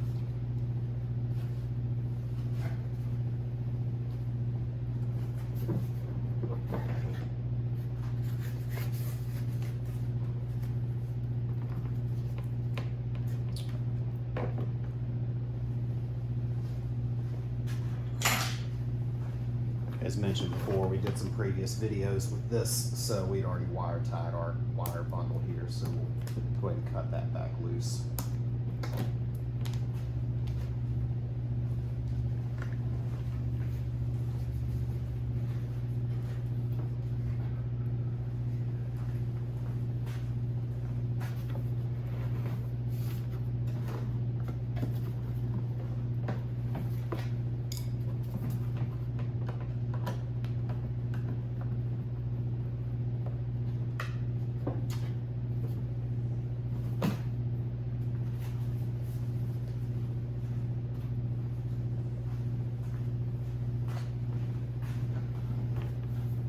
Okay, so we have everything taken off of this. So now we're going to jump to inserting our 8-inch subwoofer template into here, drilling that in the proper places and kind of taking care of everything related to that.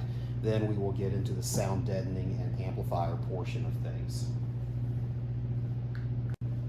Okay, so in your kit you'll have a couple of these, which is the 8-inch subwoofer grill mounting apparatus and a template that you'll be using. So it'll be loosely put together for ease of shipping and space. So the first things first, you'll need to take that apart. The biggest thing that you want to focus on throughout the entire installation is this portion here. So this is a material called frog skin. It has hydrophobic properties that basically keep water from directly going through it. So the sound comes through, but the water does not. It's not 1000% waterproof, so we will kind of show you another contingency to making sure your bag stays sealed and water-free later in the video. But you want to pay attention to this, that you don't bang it into something, do something that's going to tear it or break it loose until it's fully installed, because that's going to really compromise the ability to keep water away from the woofer and out of the bag itself. This here is a template that you'll use, so again, be careful with that. You'll just be tracing with it a couple times and then it'll be trashed after that. So first things first, go ahead and pull your grill off the front. There is a backing ring to the grill that the woofer is mounted through. The woofer will be mounted with 4 Phillips head screws. It's one case where we do suggest tools, drill bit, or drill with a Phillips head bit in it to zing these out is definitely good. Always be careful if you can use a drill bit or a screwdriver bit that has one of those protective sleeves. That's great. Many a car audio installer over the years has inadvertently ported the surround on one of these by stabbing through it with a drill. So be really careful when you're doing this. Definitely don't want to damage a woofer that costs what these do.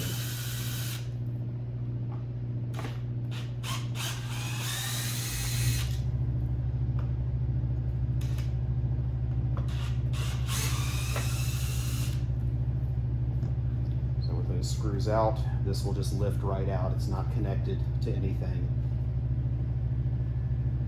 And then all of the mounting screws should just loosely be finger tightened in place, mainly for holding this gasket during shipment. You may need a Phillips head to hold the other side of it to get those started and take those off.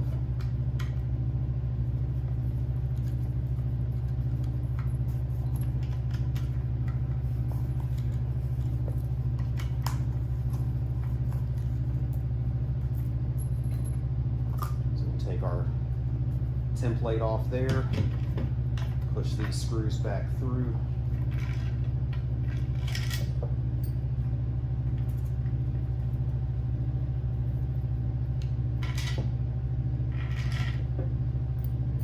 And we're down to just the bracket itself. It will have these gaskets already applied. It's very possible they may peel up a little bit during shipment or having been packaged up for a while. Just give them a gentle push back down. When you put them into the bag, it's going to seat these permanently with pressure, so they're not going to go anywhere after that. So bring your bag over. Depending on where you're working and how much room you have to contend with this flopping around, you can turn and release this portion that's holding this in place if it allows you to kind of open that up more and get a better vantage point to what you're doing and that sort of thing. So this goes in this orientation here. So when you're dropping this in, you're going to have a very specific way of basically putting it in. The bottom portion here that has the gasket on it is going to be kind of the part that first goes in. So you're basically putting it in like this. So set this into place, get that portion started, and just push it in. It'll go all the way towards the front and should set right down in there. You should be able to see that these seams are pretty even going all the way around.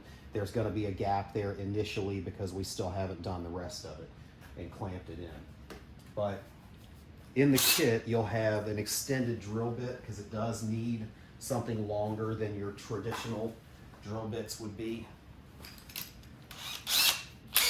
So put that in your drill and go ahead and drill your pilot holes through these big mounting holes that you took those bolts out of.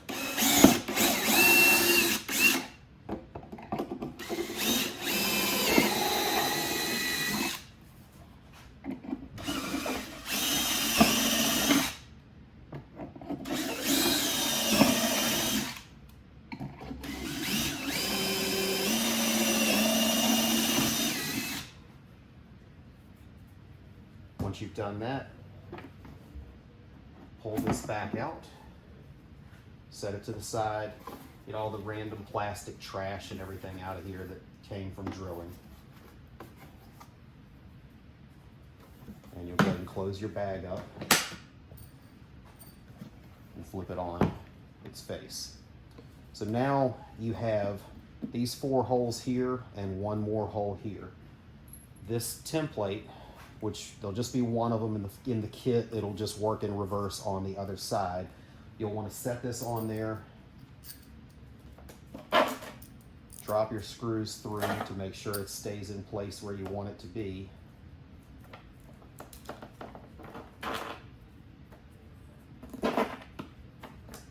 And now you'll take a Sharpie and trace this out to give you the dimensions for the hole that you'll be cutting. So just take in place or push down on the gasket here.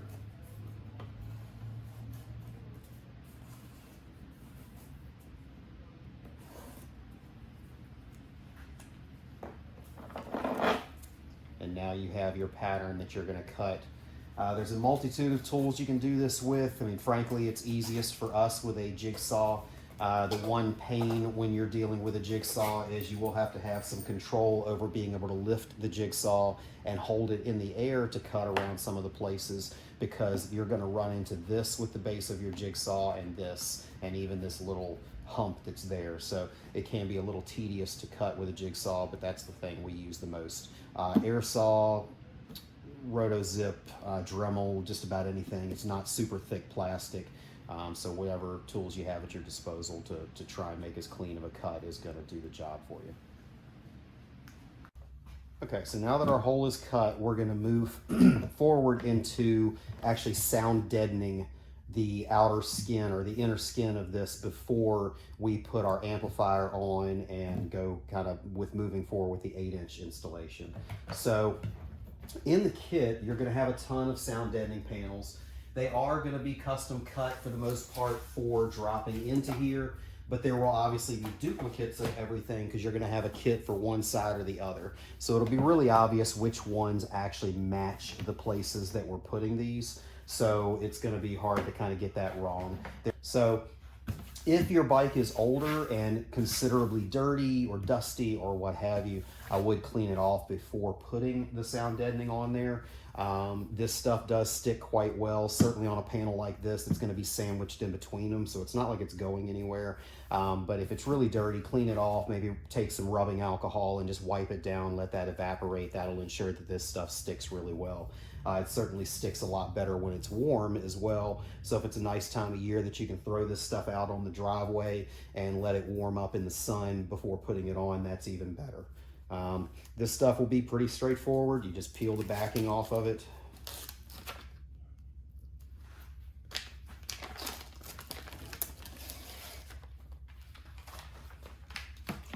And start working on placing it.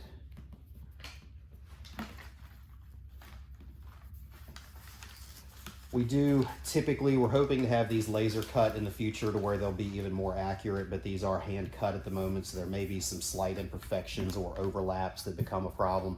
Cuts super easy with a razor blade. Even kitchen or just regular old scissors will cut this stuff without too much of an issue. So if anything seems to be not quite lining up right or have too much of an overlap, just give it a snip and it'll be gone.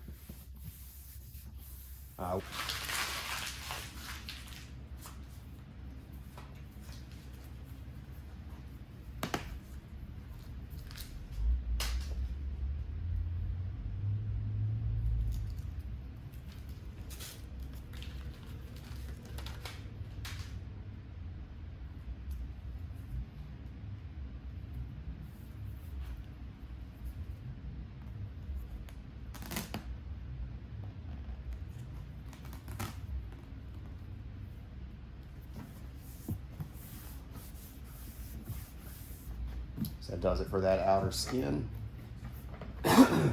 Excuse me. The top piece here is one very large panel that goes all the way across the entire thing. So to get that put on, you're going to need to remove or at least completely loosen this entire apparatus here. That's going to be all of your screws that are on the inside. These are all the same.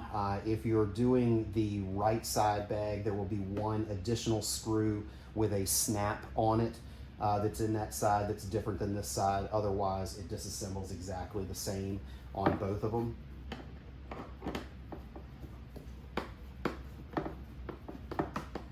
These 4 screws are unique, so they are not like the other screws, so it'll be very easy to tell these apart.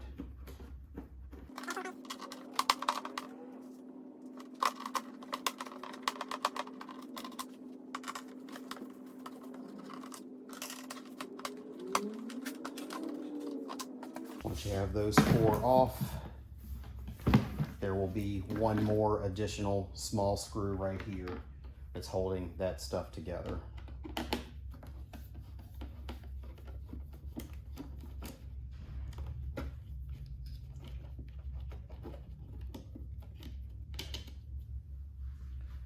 So on this side, you have your seat release here, so you will have to kind of finagle this to get that through.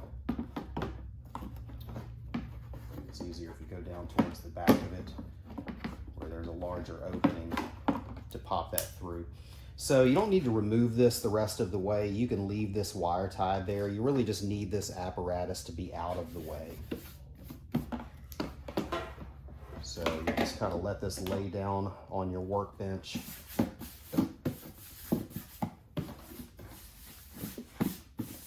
Dust everything off here a little bit. But this is going to lay across here and go all the way around on both ends. Should be some notched out holes for screw access, different things like that. Again, if those are slightly off from us having hand cut this, just do any extra snipping you need to, or if these don't quite line up, do anything that you need to there as well. So I'm going to wipe this off real quick and get to sticking that on there.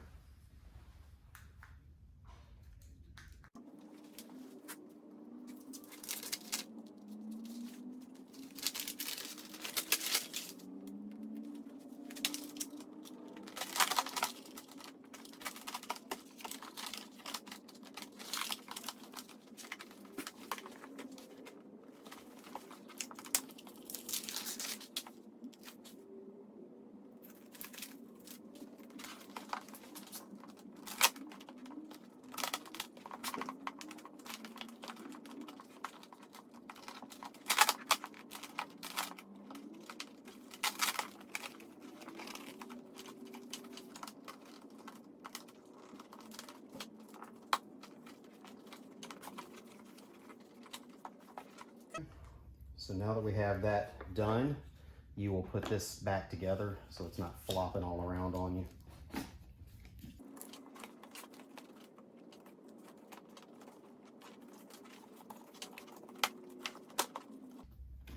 This is going to fit in here quite tight now. You'll have to kind of get the edges tucked up underneath. It'll be really obvious when all of your screws kind of line up as to where they're supposed to go, that you got it in place correctly. But obviously you need to make sure that those line up properly and get docked in. It will make the handle maybe a little bit stiffer than it was before, but the apparatus will certainly still work exactly the same as it did before.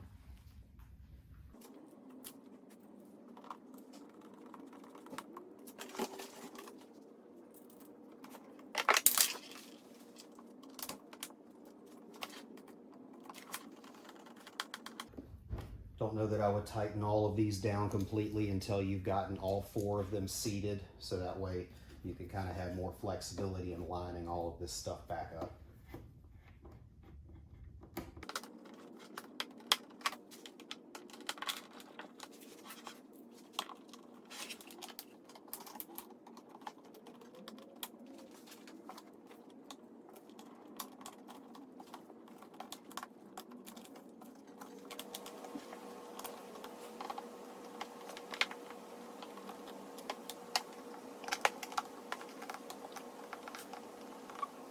See if I can reposition the camera because I really need to block it completely. Okay, so you will need to give this a pretty significant squeeze in as you're screwing that up in there.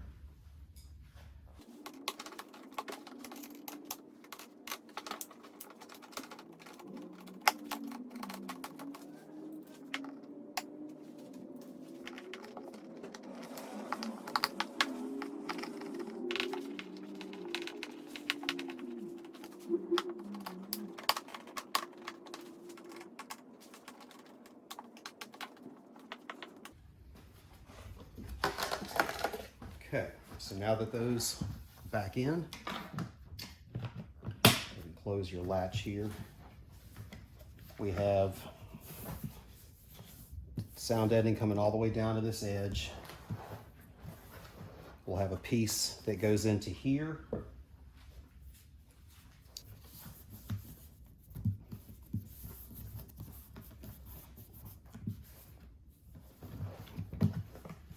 Set this to the side for a second. Grab our taillight assembly. There will be a piece for that it drops right down into here.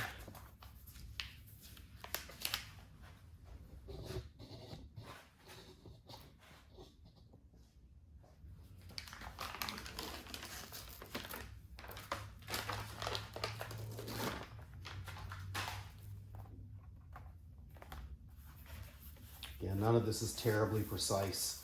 It's all just preventative to keep there from being extra noises that are inevitably going to happen with a subwoofer in a plastic enclosure.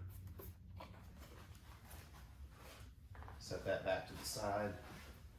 We have the other top panel that we pieced off.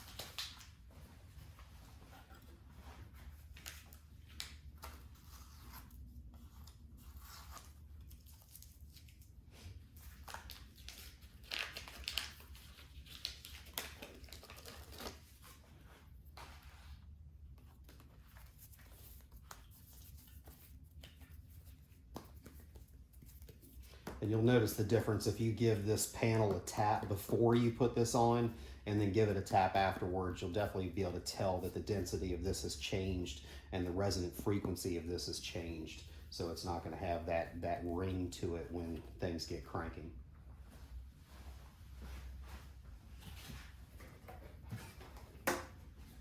And then in this case, we've already done our speaker installation. Make sure you have something, if you happen to have done it in this order, make sure you have something really soft to keep this from getting scratched.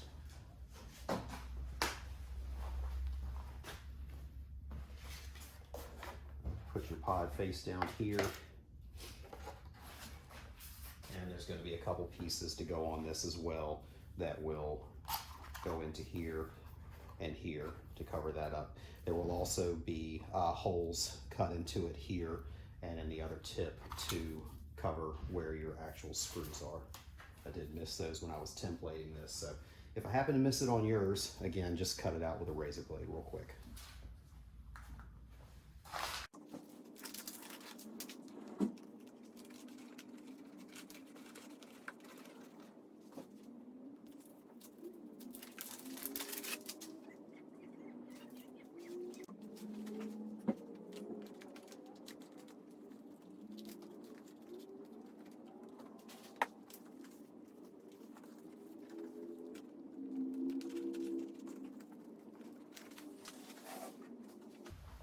Okay, so that does it for the sound deadening.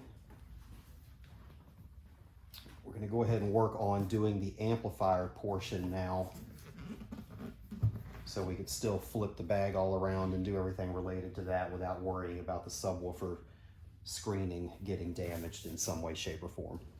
So let me grab the amplifier and we'll get into that part. Okay, so in the kit, you're going to have a bunch of 1/2-inch machine screws, washers, and nylon lock nuts. There'll also be a miscellaneous screw in there that you'll use in this particular part. So the amplifier is going to go here. It does just barely fit. It probably touches the panel all the way around, so it does have to be relatively precise as to where this is going. So when you look here, you'll see the quarter, and then you'll see this other line that's kind of imprinted in the bag. Those seem to be in all of the bags, so that gives you kind of a reference point. So you're butting this piece right up to that line that's there. When you have that there, you want this pretty much going along the edge here. When we actually mount it down, we may even kind of kick it out towards the edge a little bit. But for now, you're just going to want to mark your hole as to where this foot is. Easiest way to do that is probably with the separate screw that you just screw into that location, or you can Sharpie it or what have you. In this case, I'm going to go ahead and just self-tap this.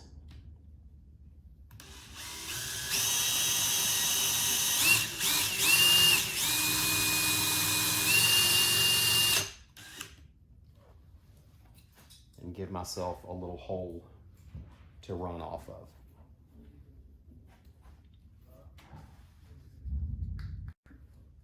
So for this, I'm using a 5/32 drill bit.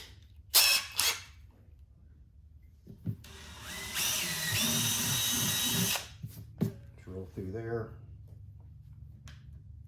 and your screw will go into that. Actually, I think I'm going to step that drill bit up one size. So I'll drill the hole a little bit too small for my taste, so I'm switching the bit to an 11/64 bit. Give you just a little bit of wiggle room there. So once you've done that, take one of your 1/2-inch number 8 screws, pop it through there.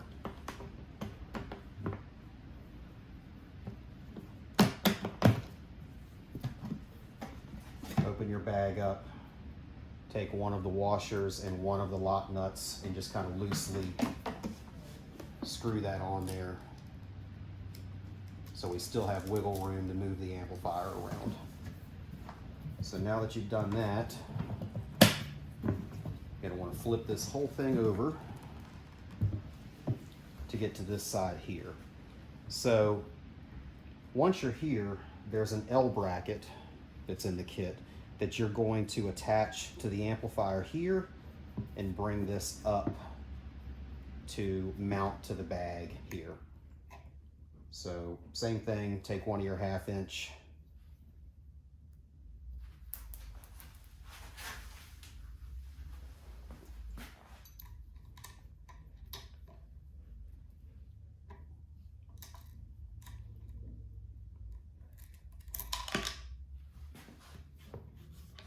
try not to keep dropping it like I do.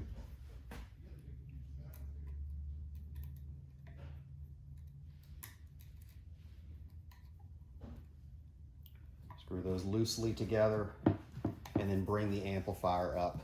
So your other panel is going to overlap onto this side, so you can't have the amp overhanging there obviously, but you want it just to the inside of that panel where you're going to be mounting this in. So same thing here, kind of hold this whole thing together.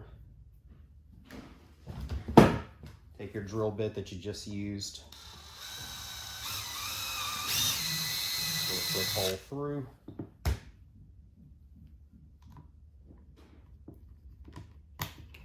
Drop your 1/2" screw through.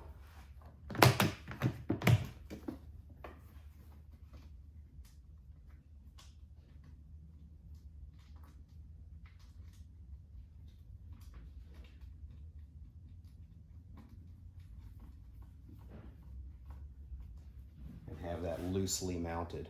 So now you just want to tighten everything up from that point with just Phillips head screwdriver. And the nut size for this particular portion,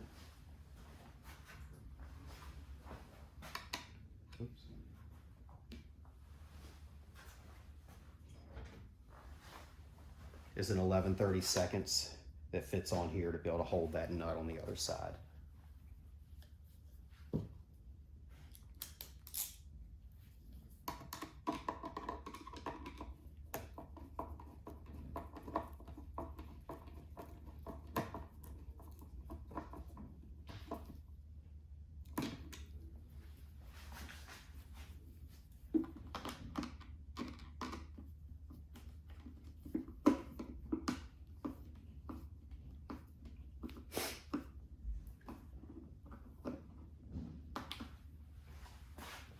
Once you tighten those two, flip her back over, and you'll have another screw to go here. But before you do that, you probably want to just make sure that you got the amplifier in the right place and make sure that the cover is going to fit back on there and it doesn't need any tweaking. So this cover overlaps for the holes here and then sits down, and make sure that your screw holes line up here as well, and we're all good. It is sticking up here, but that's going to be the other panel interlocking there. So we know that we're good as far as the location of the amplifier. We can go ahead and drill out for our other screw on the bottom.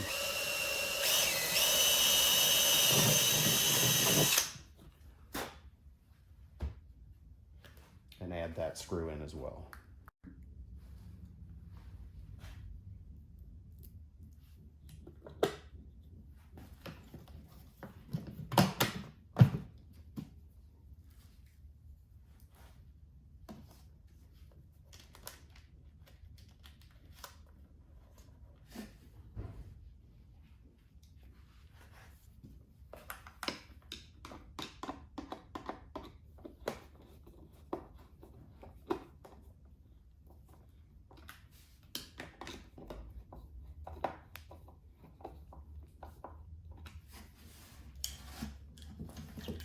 Okay, so amplifier is mounted. Everything on this is pre-done as far as wiring goes, so all of this is basically running up to go out the normal OEM location. So that stuff's all going to be pretty straightforward. Once we get our 8-inch template mounted in, I'll show you a couple other steps that are on the outside of the bag before we start reassembling everything. Okay, so included in the kit was a JL Audio bass knob, so to speak. And what this is going to be is something that you will mount in here with the amplifier on this panel that allows you to reach down with your left hand and turn the bass down on the subwoofers. Let's say you're going on a 3-hour ride and you're traveling at high rates of speed. You're probably not going to hear the woofers but so much when you're in that scenario, so it makes sense to go ahead and turn them down so they're not just wasting electricity, more strain on the bike, charging battery, that sort of thing. So this will be something that kind of makes it easy to defeat that. It'll mount right above the amplifier but come through the bag right on this panel here. So when this is on, it'll be down here on this side. You'll see finished pictures later in this scenario. But for this, one of the pieces in your kit will be this little template piece. It kind of has a wedge shape to it. That's going to sit right down here in this panel. So you just drop this piece in where it sits comfortably, and take your Sharpie or something to score the inside of that to give you a drilling location. And that's where you're actually going to drill your hole for this base knob. You'll use a 3/8 inch drill bit to do this, and just drill right where that part was.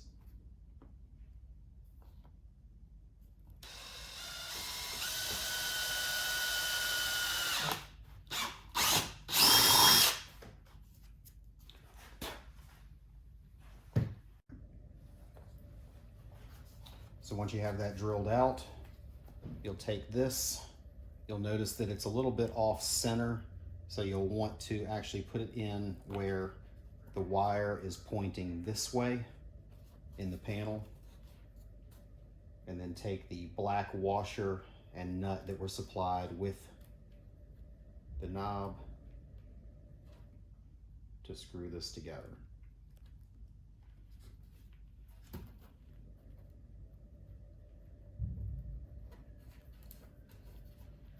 It's an 11mm socket for that.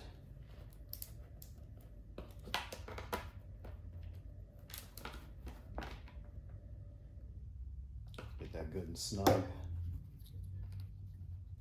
And you can pop your knob back on there, and that will go right in here above the amplifier.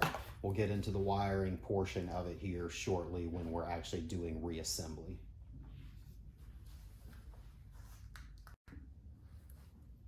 Okay, so for this portion, we're going to be drilling a couple holes in the top of the bag here. These link up to the 8-inch mounting apparatus to these two holes that'll be in the top.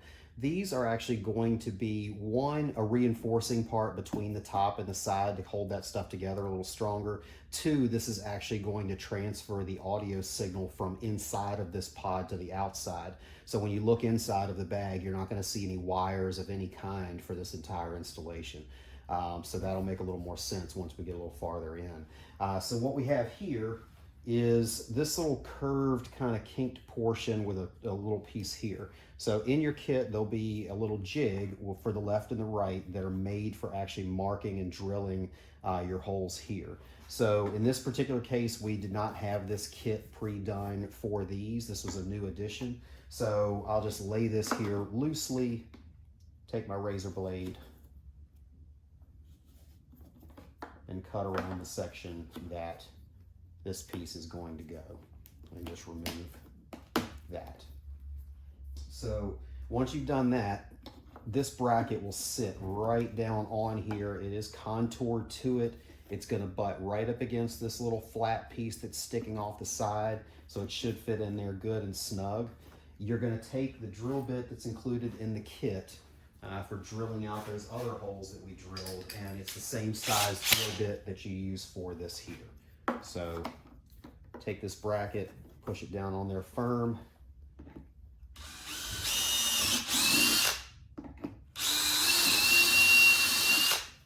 and give that a quick drill through, and now you have your two holes for where the 8-inch piece is going in here. So next we'll move to actually mounting that piece in and getting into some more details related to that.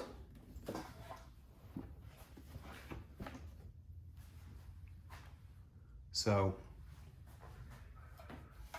you're going to take the 8-inch again, put it with that bottom edge first, slide it in here good and tight, give it a push down into this corner to make sure it's seated properly. That should line all of your holes up that you did earlier. You'll want to slide those screws in. There's 4 long ones that do these 4 right down here at the bottom, and then this one up top is a shorter 2.5-inch long screw. So once you put those through there, you'll take your lock nuts. This is going to be using a 3/8 inch drive for holding the back side of it, and then a Phillips for the inside.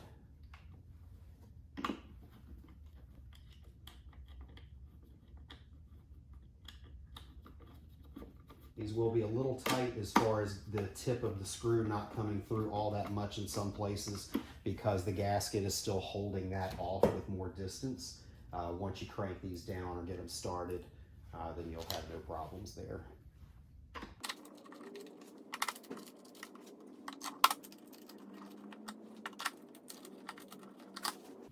So now that we got all those started, you want to crank those all down fully, good and tight.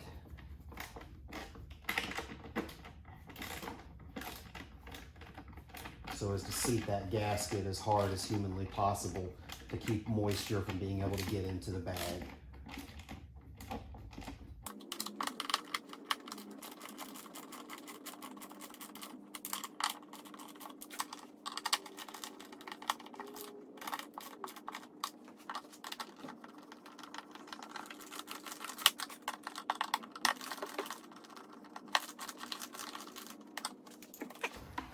So now that's tight and in there, we're going to drill our porthole out. So the port is technically optional. If you do not want to actually open that up, you don't have to. It does cause there to be more output from the system. You do get a little extra hump by having this ported, but the most ideal sounding scenario is going to be your port open with the bag about half full of material. So don't be shy about putting stuff in the bag. Technically, this is going to be tuned the best if it's about half full. If it's completely empty, it's fine. If it's completely full, it's fine. It's just going to smooth the response out a little bit and you'll have just a tiny bit less bass. We do have in the kit, you'll see these big rubber plugs with the wing nut that plugs into here and tightens in. So if you are riding in the rain, the frog skin here will keep the moisture out of here. And to keep water from getting up into this port and into your bag, you'll pop that plug in there, crank it down, and that'll seal it off. You'll lose a tiny bit of output for when you're on that ride, but that's a lot better than filling up the bag with water. So that's going to be where your hole saw comes in. It came in the kit.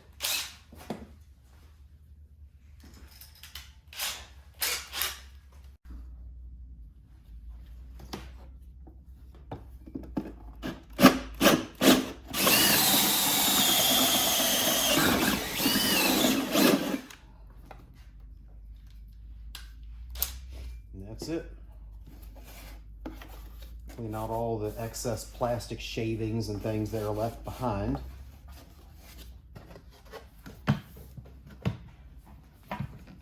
And you'll have your port coming out of the other side.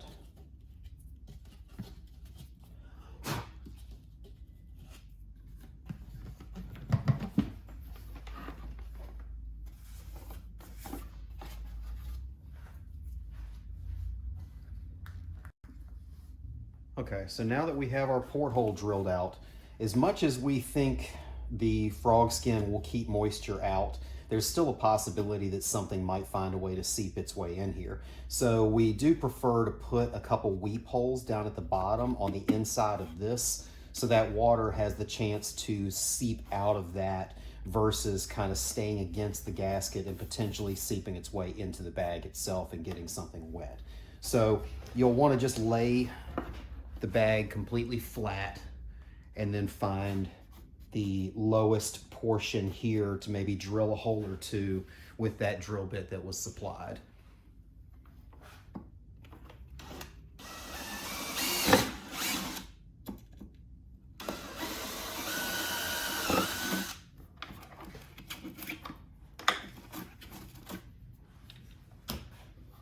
Any moisture that may find its way in here, some fine spray that gets through that screening, that will drip out of the bottom here.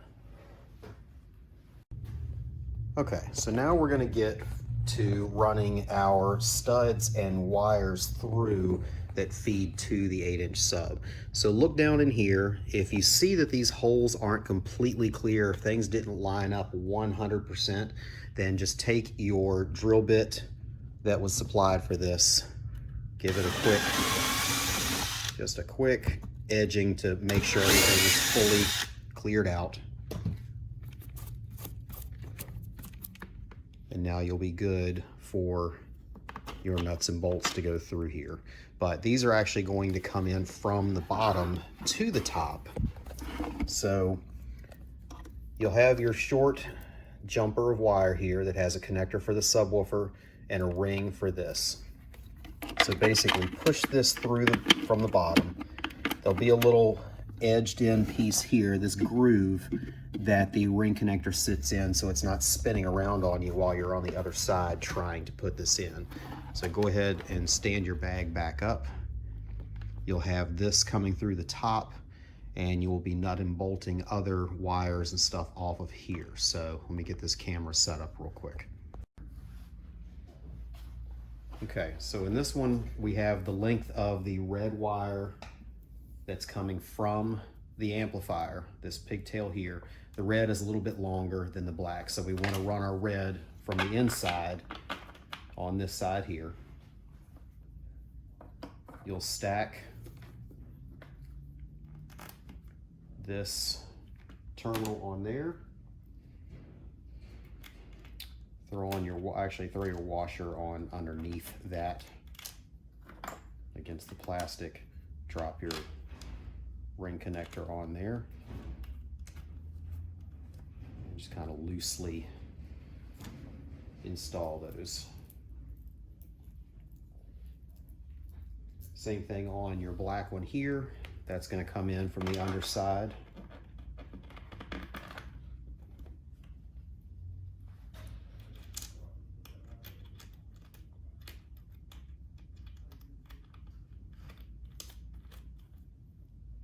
And loosely install that one as well. Might help if I actually put the ring connector in there, huh?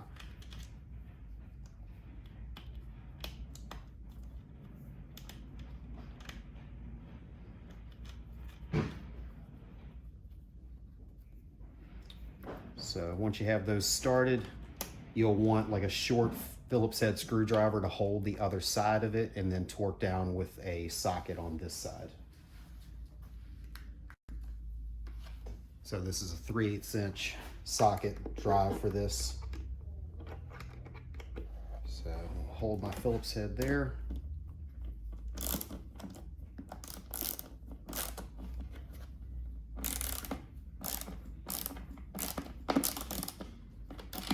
Sometimes you'll have to kind of help guide or keep the wire. The ring connector here will try to spin. You do want it kind of this way to where it's not overlapping the outside edge of the bag. So you do want to give that a little bit of a turn.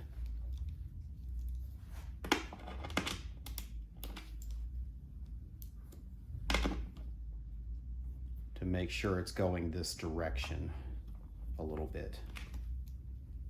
So once you do that, you should be able to snug this down while kind of holding that piece in place so it doesn't rotate as you're tightening down.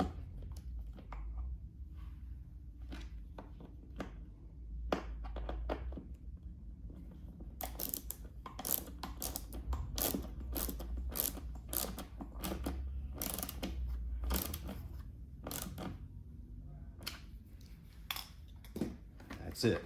These are both tight. So this pigtail here, once it gets run through, is going to go over for your other bag to feed that subwoofer there. And in here, you have one wire going to one side, one wire going to the other side for connecting to your subwoofer when you drop that in. One thing of note, before you put your subwoofer in, make sure you vacuum or get any kind of shrapnel or any pieces of plastic that have fallen into here, because you don't want those jingling around in there because you're not going to be able to access them later. Okay, so now it's time to drop our subwoofer in. And so what you have here is an AudioFrog GS8. It's a dual voice coil subwoofer, meaning there's a set of coil connections here and here. In this scenario, they're wired in series. So we have the positive lead and the negative lead connected together, which leaves a leftover positive and a leftover negative. Those are the ones you're going to be actually connecting, and it will work its way through naturally from there. So you'll want to note that your positive is marked with a red ink, whereas your negative is not. So you're naturally hooking your positive to the red one here and the negative here. You do want to use these terminals here that are to the outside rather than the ones that are on the outer edge here. These are actually very, very close to the sides of this, so it's going to work better if you use these other two that are left externally.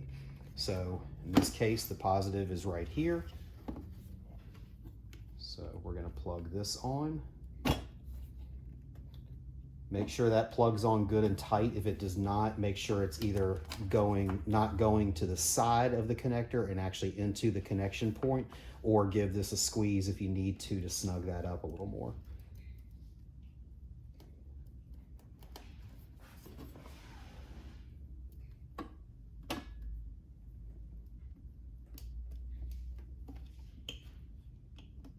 I may have given this one a little too much of a squeeze. Be careful there, because that does make it very difficult to plug on if you've over tightened it.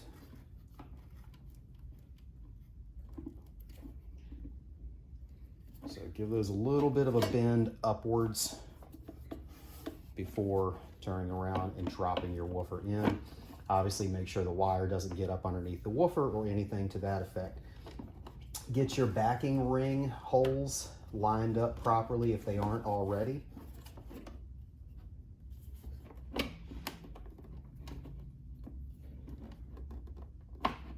And drop the woofer in, and it's ready for you to put your screws back in to hold that in.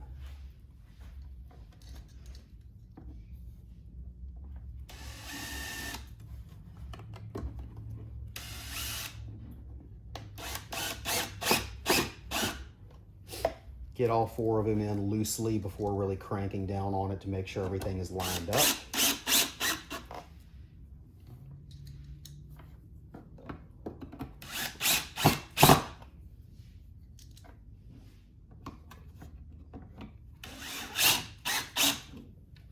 Now that you have those in there a little bit, go ahead and take a look through your frog skin on the back.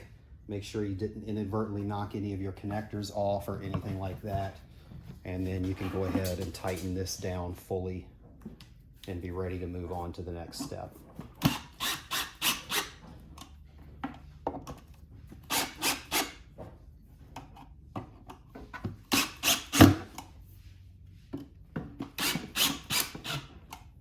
So your woofer is officially installed and wired. If you want to, you could go ahead and put your grill on now and line that up with the bottom as far as the leveling, and push that grill on. And technically you're done on the inside of the bag.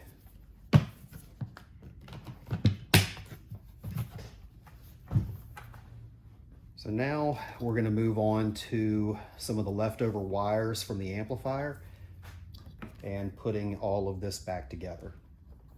So first and foremost, you have your power and ground. Those are already terminated with quick disconnects. Those are going to be running right up here and going out the same path as all of the factory wires through the hole that's on the cover that goes back on here. So the only things that we really have left to actually work out is going to be the plug-in for the volume knob on the subwoofer amplifier and putting that panel back on. So we'll get to that part now. Okay, so now we're going to put this cover back on over the amplifier. So the one thing that was left over to do is to go ahead and connect the bass knob in here together. So we have this short jumper that will plug onto here and then plug into this piece here. We did supply some dielectric grease for these connections, but I would not suggest putting it into the connector and then plugging it in, because these are very, very low voltage communications and we're not sure if the dielectric grease will interfere with that. So it's better to be safe than sorry. So a little bit messy, but take some of your dielectric grease, squirt it around the connections on the outside of each of these, just to kind of create a moisture barrier of some sort, just in case some water actually gets into here. I tell you, we've done a lot of these bags for speakers and various other things. It's very rare that we see any real evidence of water, but we'd rather play it safe. So as messy as that is, that's what you're going to want to do there. So go ahead and place your panel back where it goes.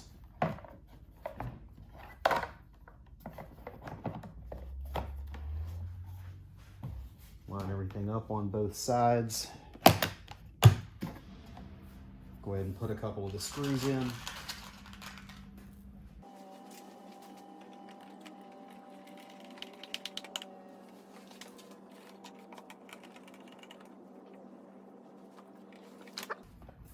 A little top heavy with that woofer in there now, so it does have a mind of its own.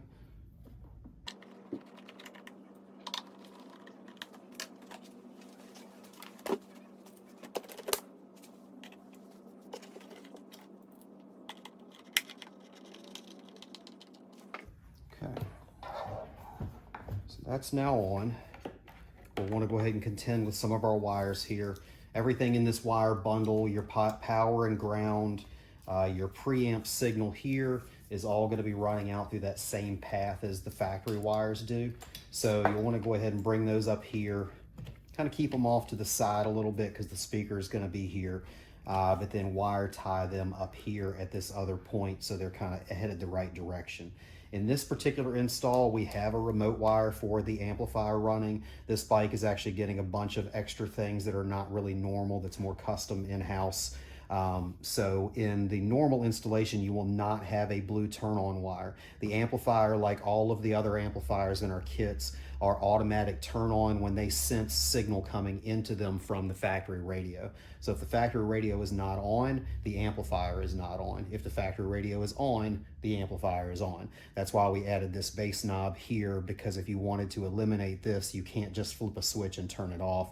You would just turn it down and it would just stay in here idling. So these don't really need to be routed anywhere, so you're going to tuck these up in here.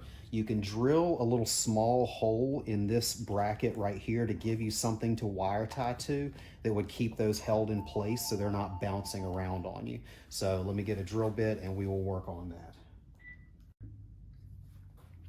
Okay, so we'll take our drill bit.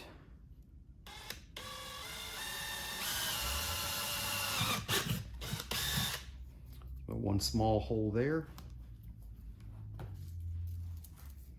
and that'll give us something for our connectors here to wire tie to.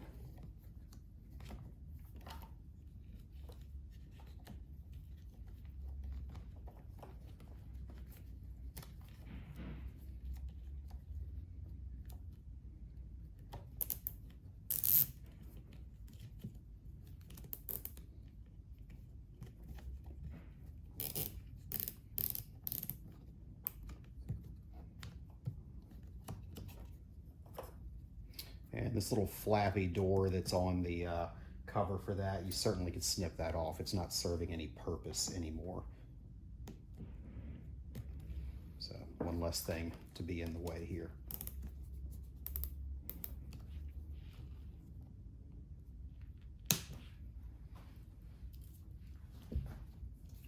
And now we'll pull the remainder of our wires.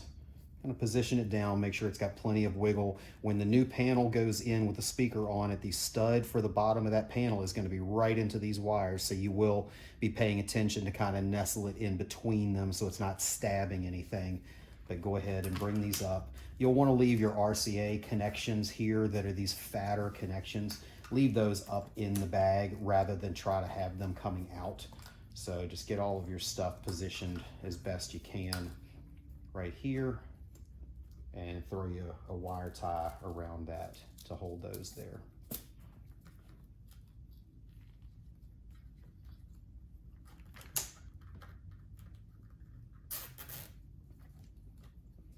I like to leave this wire tie loose. It gives you wiggle. These are actually going to be quite a pain to run through the panel because there are so many of them. So it would be nice to have a little bit of wiggle room here, but at least keep them from falling all over the place while you're trying to reassemble this.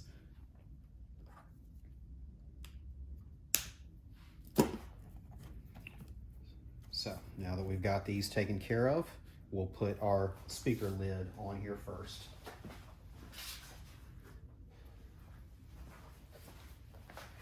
So with this, we have our pigtail that's coming out for the speaker wires for this. So you'll need to make sure that's routed over in the same direction.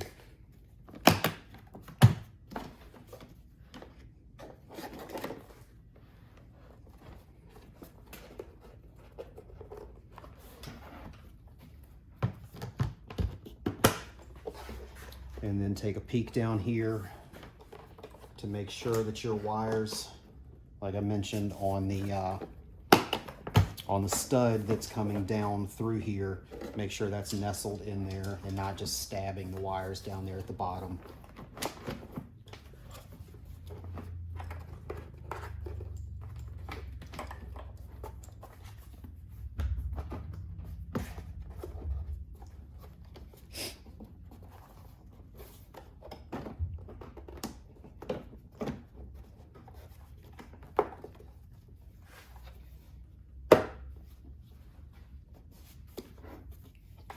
That on.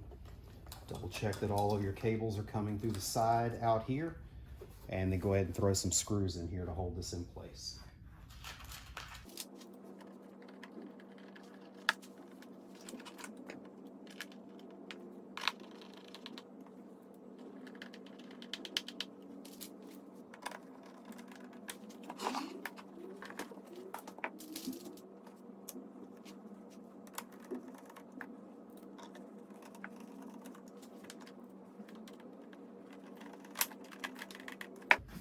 Once you're there, make sure you're still opening and closing just fine, that you haven't done anything weird as far as any binds go, just to double check that.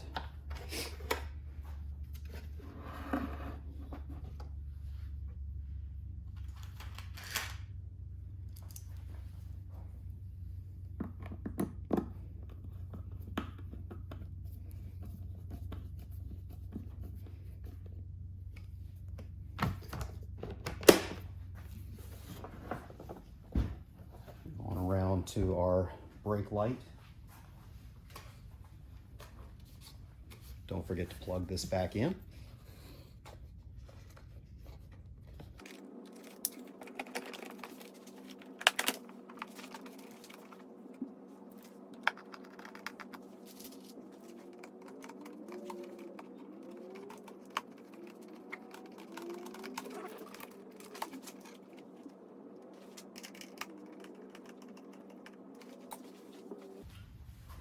Snap your top piece back on.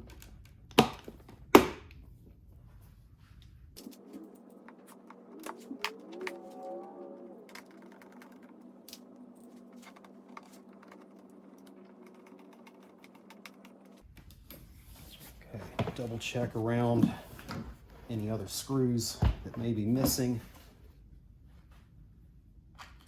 And then last but not least, we'll put the lid cover on, since we've had that off the whole time, just to keep it protected and clean, free of scratches.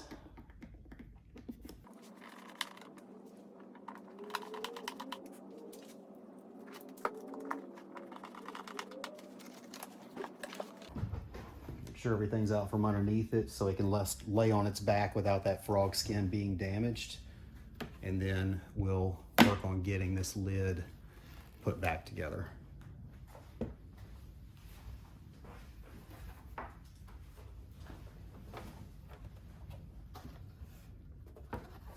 This part's super straightforward.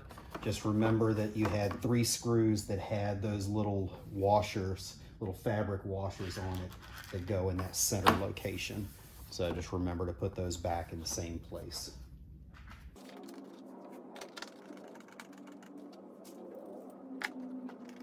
It should be reasonably tight going back together. That's the point of that sound deadener in there, is to make sure that it kind of creates a pressure point and helps keep that from smacking against each other and making a lot of noise.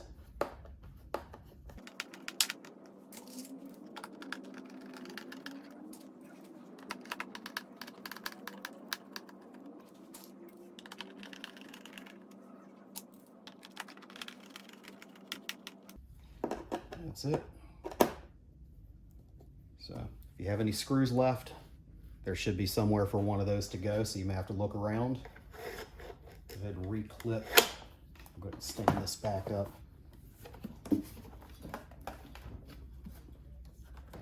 Reclip this door.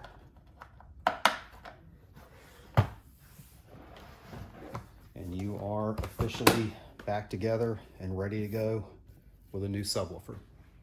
So you have that in the bag. itself.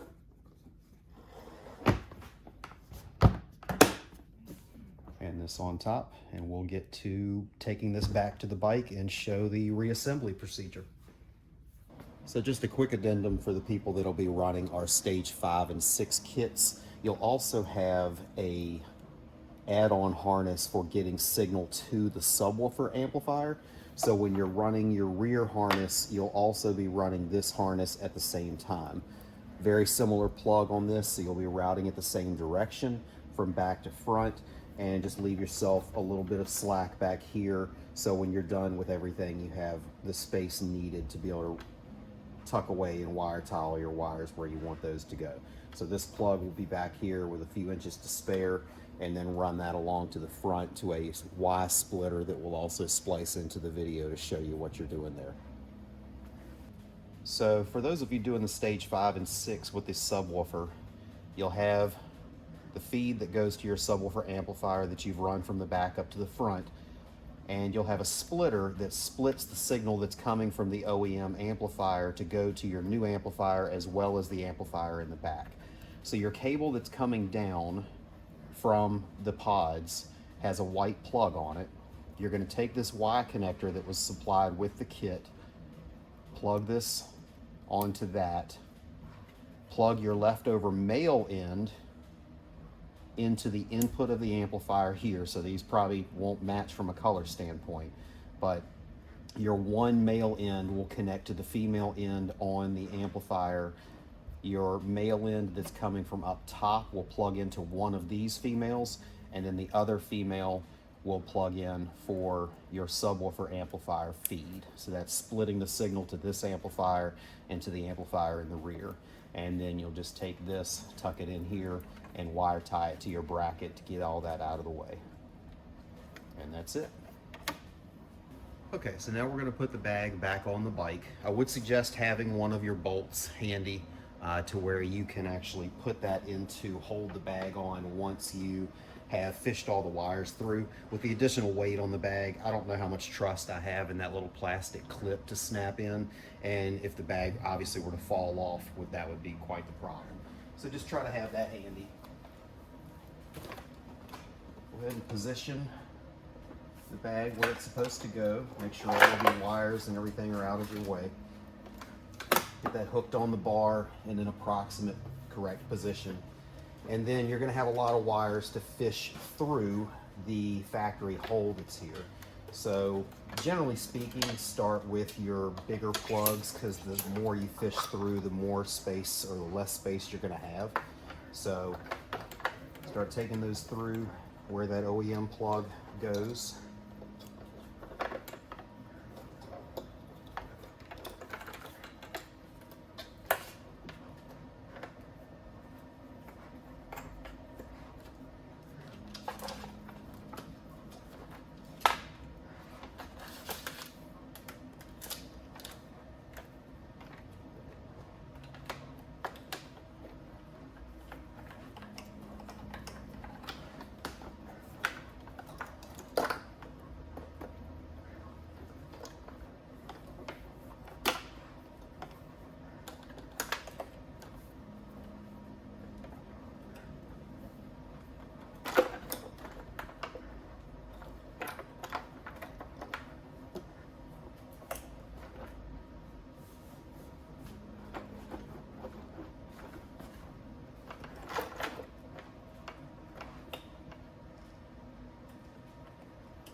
Make sure you can get it to a position to get that factory plug plugged back in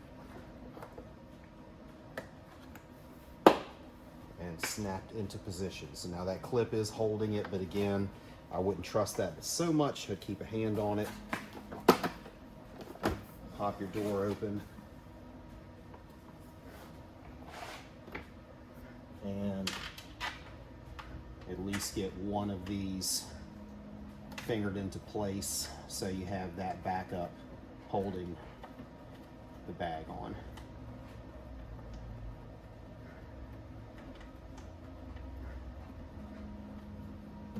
Okay. So now we have a little safety backup there. You'll want to go ahead and reattach your seat release, pop that clip in. You'll have a bunch of different plugs to plug in at this stage.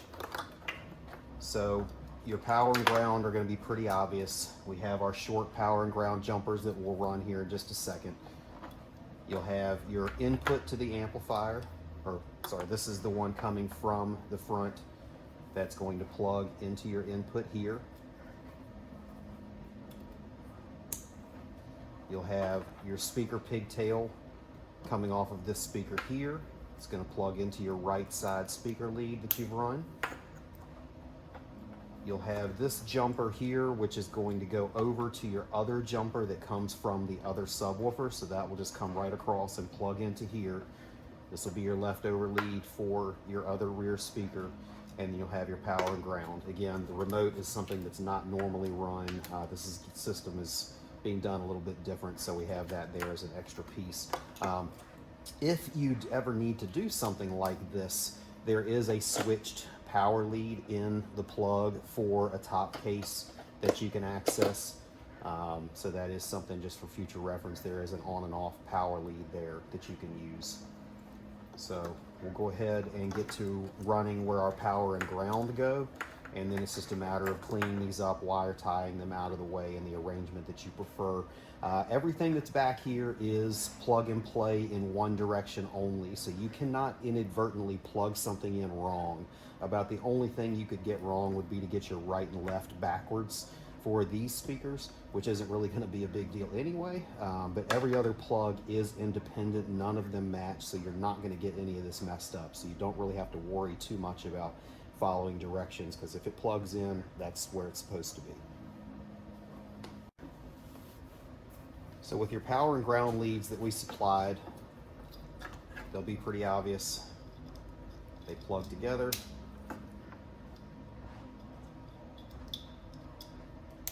And then it's just a matter of routing these. So in our opinion, run your ground down this side if the ground on your bike is on this side.